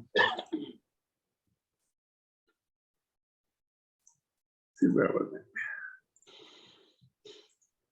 We just submitted this where we are showing, this is the existing conditions. And as you can tell here, we shown a Photoshop where we show what very slightly piece of the tower will be seen from Corona Avenue. And also that we are planning to remove the existing stucco and to have the brick match the existing, the adjacent 29, and also to basically to bring this back to what is actually brick was, and not to have a stucco finish like it is now. I think that was something that the board had requested, and I think it does give it a much architectural look to the whole facade. And that's about, those were the presentations. We do have another rendering that is not totally finished. I'm sure the drawing change or it's still the same. JB, can you back in a little bit? You're showing that proposed front facade with that retail use still in there. Well, what we're trying to show now is not so much. We're trying to show we will change this as well. All right. Yeah, I just want to clarify for the board that retail use is not supposed to be maintained. It's going to turn to a residential use. So that's not the proposed front. That's just the proposed material. Right, the proposed material. We're trying to emphasize the fact that this is what it will look like once we remove this stucco work. I don't actually intend to change the glass window, however. So I think to keep as much of the historic look as the building, we're going to keep. I'd like to keep the window. Can you put that image back up, Jorge? Oh, I'm sorry. I thought I had it. I guess I'm looking for myself. Sorry. Is it back? Yeah, there we got it. Yeah. Okay. I mean, there's two entrances. Those two entrances will be retained. Yes. Yes. Yep. And that glass door, that glass storefront will be into a lobby, or No, that'll be into an apartment, but I don't, you know, you're not right at street level. I think it's perfectly nice to have a glass window of that size in the unit, and it's perfectly nice to have a private entrance. so it'd be helpful to see what that'll look like without the signage and what that would look like as a Okay. as a residence. That's fine. And this is where we're talking about this, you know, this area is 13.83 feet away from the curb, which is about 315. And this portion is 7.5 feet from the curb, you know, the sidewalk. So only this area will be the 6 inches that you'd be granting the modification on the bulk regulation. Right. I think I'm still just a little bit confused in terms of where these 6 inches are. And I know like the plan in the memo, the BFJ memo was like an entire site plan with these like lines that are like at scale, probably like 2 feet thick. So it was like really hard to decipher. And I'm hearing a lot of different, this may just be my own personal confusion. I don't know if everyone on the board feels the same way, but like we had like just a plan of that entrance that just clearly spells out kind of, you know, where it diverges from the, you know, where it diverges from the, you know, from the form-based code. Yeah, I think JB's showing it incorrectly. I think it's the steps on the retail side. I think those steps over by the retail side are the part where it doesn't quite reach the 8 feet. That's how I understood it, but I think I understand it. Yeah. The scale. You just said it was the planter, but it's not the. I don't think it's the planter. Yeah. Okay, we will show because the steps. There's definitely more than 7.5 feet here. I mean, if the planter, if it is the planter, then I don't know. And you know, I mean, I don't know if that's I need clarity on that because right now I'm a little confused. Hey, JB or Pete, can you speak a little bit? I know you showed on the plan the construction access and the space out in the street for a container and a dump truck or whatever it may be. But you know, at some point, I imagine you'd be erecting steel or concrete or needing some form of mobile crane or something out in front of the property. What kind of provisions or what kind of space and how long do you expect something like that to take place? You know, Croton Avenue is obviously very tight, very busy. You know, you get to set up a crane, you get outriggers out there. It could, you know, easily wreak some havoc if it's not thought of properly and planned for. I don't really perceive that we need a crane. I mean, you know, 2 men can carry through, you know, C-joist straight through the building to the backyard. I think a crane. Yeah, I don't know the details of construction. I don't know what you're proposing. So, you know, if that's the case, and it's something that you could, yeah, you know, we just manually just handle, be, it's one thing. Yeah, we'd manually carry it right through. I mean, the rear wall is going to get ultimately demoed.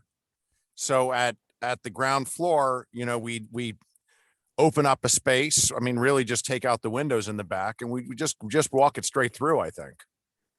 I don't think it needs to be more complicated than that. And the extent of foundation work or concrete work is not as extensive as other projects. And that can be, you know, just a truck in the front where the dumpster area, and then you should have a pump. And I don't think that, again, it's not like we're going to double park or, you know, that will be coordinated, but that should not be an issue, but we can show that as well.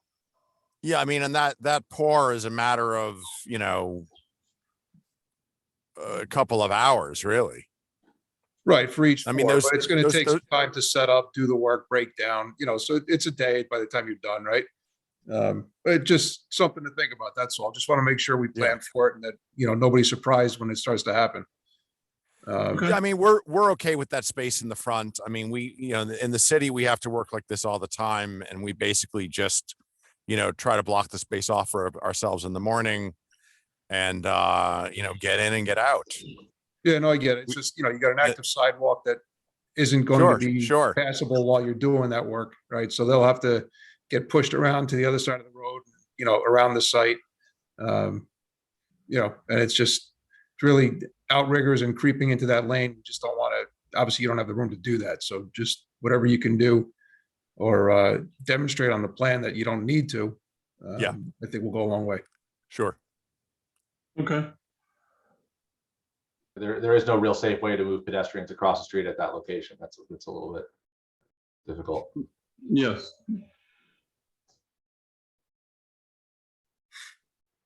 Board members, thoughts? Well, there's one item that's not here.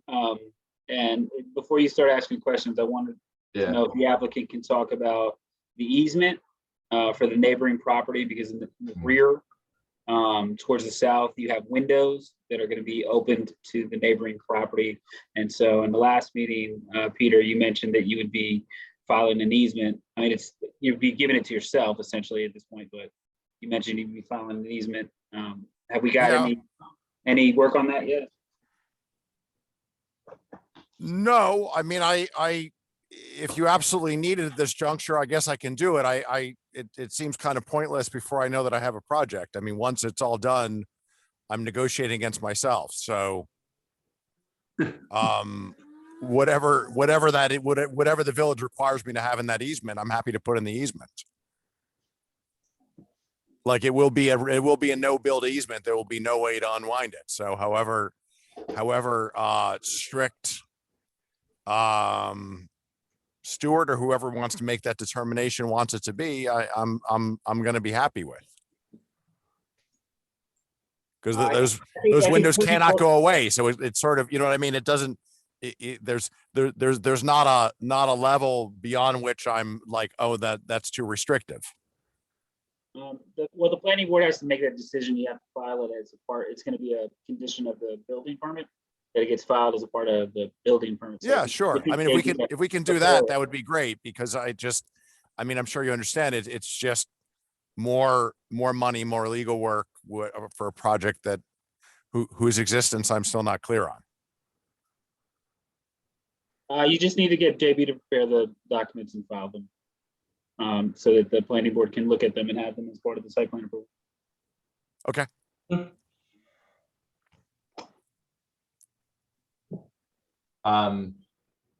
Now, I mean, I just want to ask if there are any board members who have any questions or reactions to this so far tonight.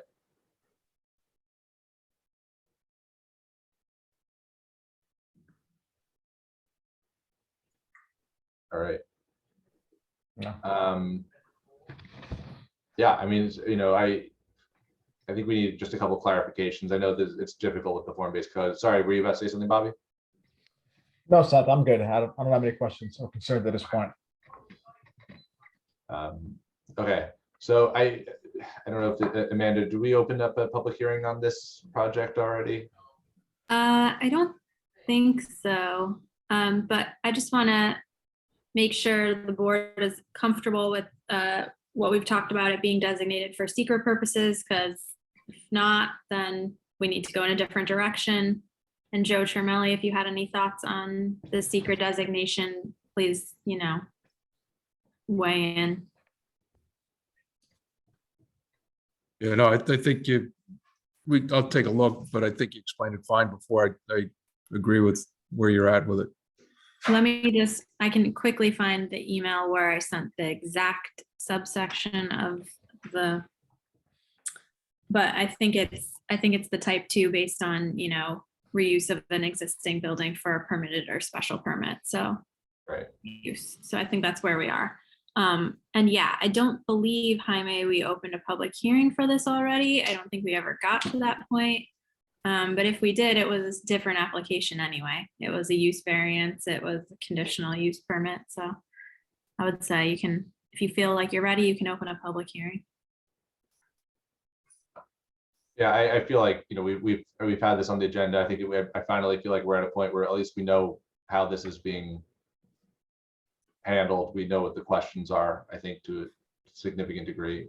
We certainly need more clarity, but especially on some of those non-variant variances that we may be able to issue as a planning board under this. If I can, I'm going to read Amanda's email actually with the yeah. So she, you know, we're talking about the use variance would automatically be classified as an illicit action. It's not obviously a use variance anymore, but it could be considered type 2 based on section 617.5 C18, reuse of a residential or commercial structure, or of a structure containing mixed residential and commercial uses, where the residential or commercial uses are permitted use under the applicable zoning law or ordinance, including permitted by special use permit, and the action does not meet or exceed any of the thresholds in section 617.4 of this part. So, which is the type 1 list. It doesn't, so. Yeah. So I think that's type 2. I'm comfortable with that. Any board members, maybe just shake your head. I'm comfortable with the type 2 designation. As am I. I'm okay with that. Yep, me too. Either Ulysses or Eric or David. My earphone just. Yeah. We can't hear you, Ulysses. No, I can hear him. You can? Yeah, I heard him. That's weird. I can't hear him. I can't hear. He's not talking.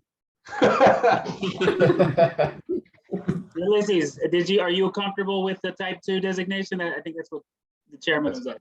Yes, yeah, sorry, my earphone just died on me at the exact moment you were asking that. So yes, I am. Thank you. And David?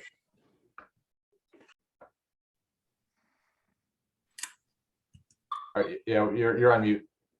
Are you okay with the type 2 designation? I don't know if he realizes you're. He may not. Okay. So, David, are you okay with the type 2 designation? I was just asking.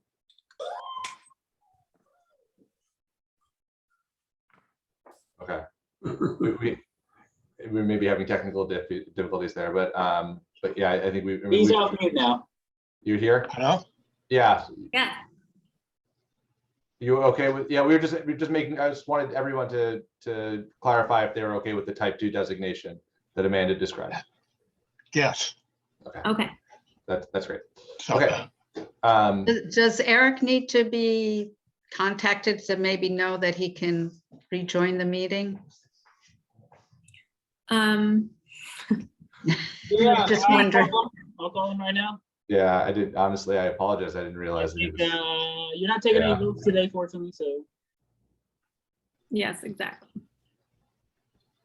We should just have a standard procedure for that for the recusals, because I know that we've got a couple of projects with recusals ongoing right now. I did just assume that he was right there. Right. Right. I mean, the assumption is that you're muted and camera's turned off, but.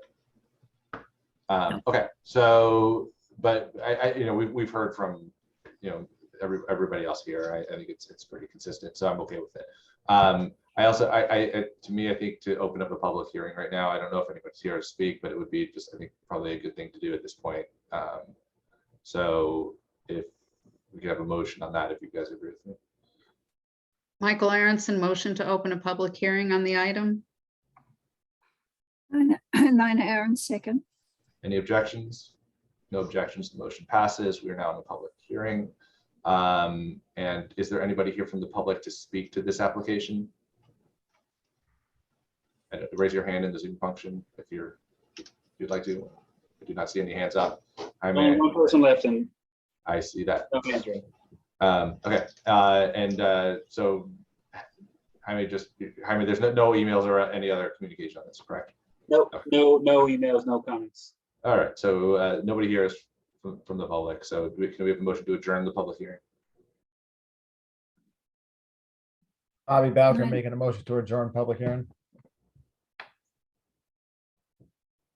Michael Aronson, second. All right, any objections? No objections, the motion passes, public hearing is adjourned. So I think that does it for this item for tonight. So thank you, JB and Peter. So we'll try to get a little more clarity on this moving forward. Hopefully we can. Okay. Next meeting. Thank you. Oh, I realized that my camera was on for part of this. Apologies. I'm sitting in a parking lot in the dark. So if I looked a little bit crazy, that's why. We You don't look judge. mysterious. Thanks. All righty, thank you guys. All right, I think that's it because we dealt with all of our end stuff at the beginning of the meeting. Amanda, is there something that we need to review or discuss before we? Are we able to deal with those November minutes? I'm gonna look right now. I don't know. I'm gonna We check. have, we have, who are the absent? The people absent in November were Bobby, David, Isabel, and Ulysses. So let's see, we have 4. we have Nina, Eric, Carla, only if she's been able to review the minutes. So Michael was there, right? Michael was there, okay. Yeah. So we do have 4 present. Awesome. So can I have a motion of one of those 4 to approve the November minutes? Michael Aronson, motion to approve the November minutes. A second. Eric Talbot, I second the motion to approve the November minutes. And a roll call of 4. Seth Roy, Aye. Michael Aronson, Aye. Nina Aaron, Aye. and Eric Talbot. Aye. Awesome. Motion passes. You're now up to date on minutes. So, all right, very good. So that does it for tonight. Now, as far as, so we do have our work session coming up in, is that next week? Next Thursday. Yes. Next week on Thursday. Yeah, which will be on Zoom. Right now, we are on Zoom for the moment because for all of these meetings until it was extended through April. We'll see what happens. And at some point, maybe we can discuss even during the work session if how we feel about going back in person, regardless of what the requirements are. I know we kind of were banning that back and forth. I'd like to hear your guys' opinions. So I think that does it. Can I have a motion to adjourn the meeting? Before you adjourn, sorry, because I'll be real fast because I know everybody's okay. Ready to get out of here. I just wanted to point out, we had a pretty busy agenda today and it's 10:12, which is amazing that we're actually getting out after 3 hours, 50 minutes. And I think that that's in large part due to the fact that so much progress is made at the work sessions. We're using those very well. I think that the key with these work sessions is if you spend the time deliberating in the work sessions, then you're really able to come here and kind of move quickly with a vote. So I want to say thank you, first of all, for that. And also, hopefully you keep that in mind that you do attend those work sessions wherever you can. They're just as important as planning board meetings because they help make sure that these meetings don't go too long. Otherwise, if you can't attend the 31st, if you could let Jamie know as soon as you know, so that we know whether we'll have a quorum, and that goes for all meetings going forward. It's really helpful if we know as soon as possible whether we have a quorum or if we're going to have just a quorum. So let us know as soon as you know. Yeah, very good. Thank you both. Those are important comments. Now, can I have a motion to adjourn the meeting? Michael Aronson, motion to adjourn the meeting. Bobby Bowker, I second that motion. Any objections? Sure, no objection. No objections, the motion passes. The meeting's adjourned. Thank you guys very much. And I'll see you next week. See you all next week. All right. Good night. Good night, everyone. Thank you, everyone. Thank you. Good night, everybody. Okay, good night. Bye-bye.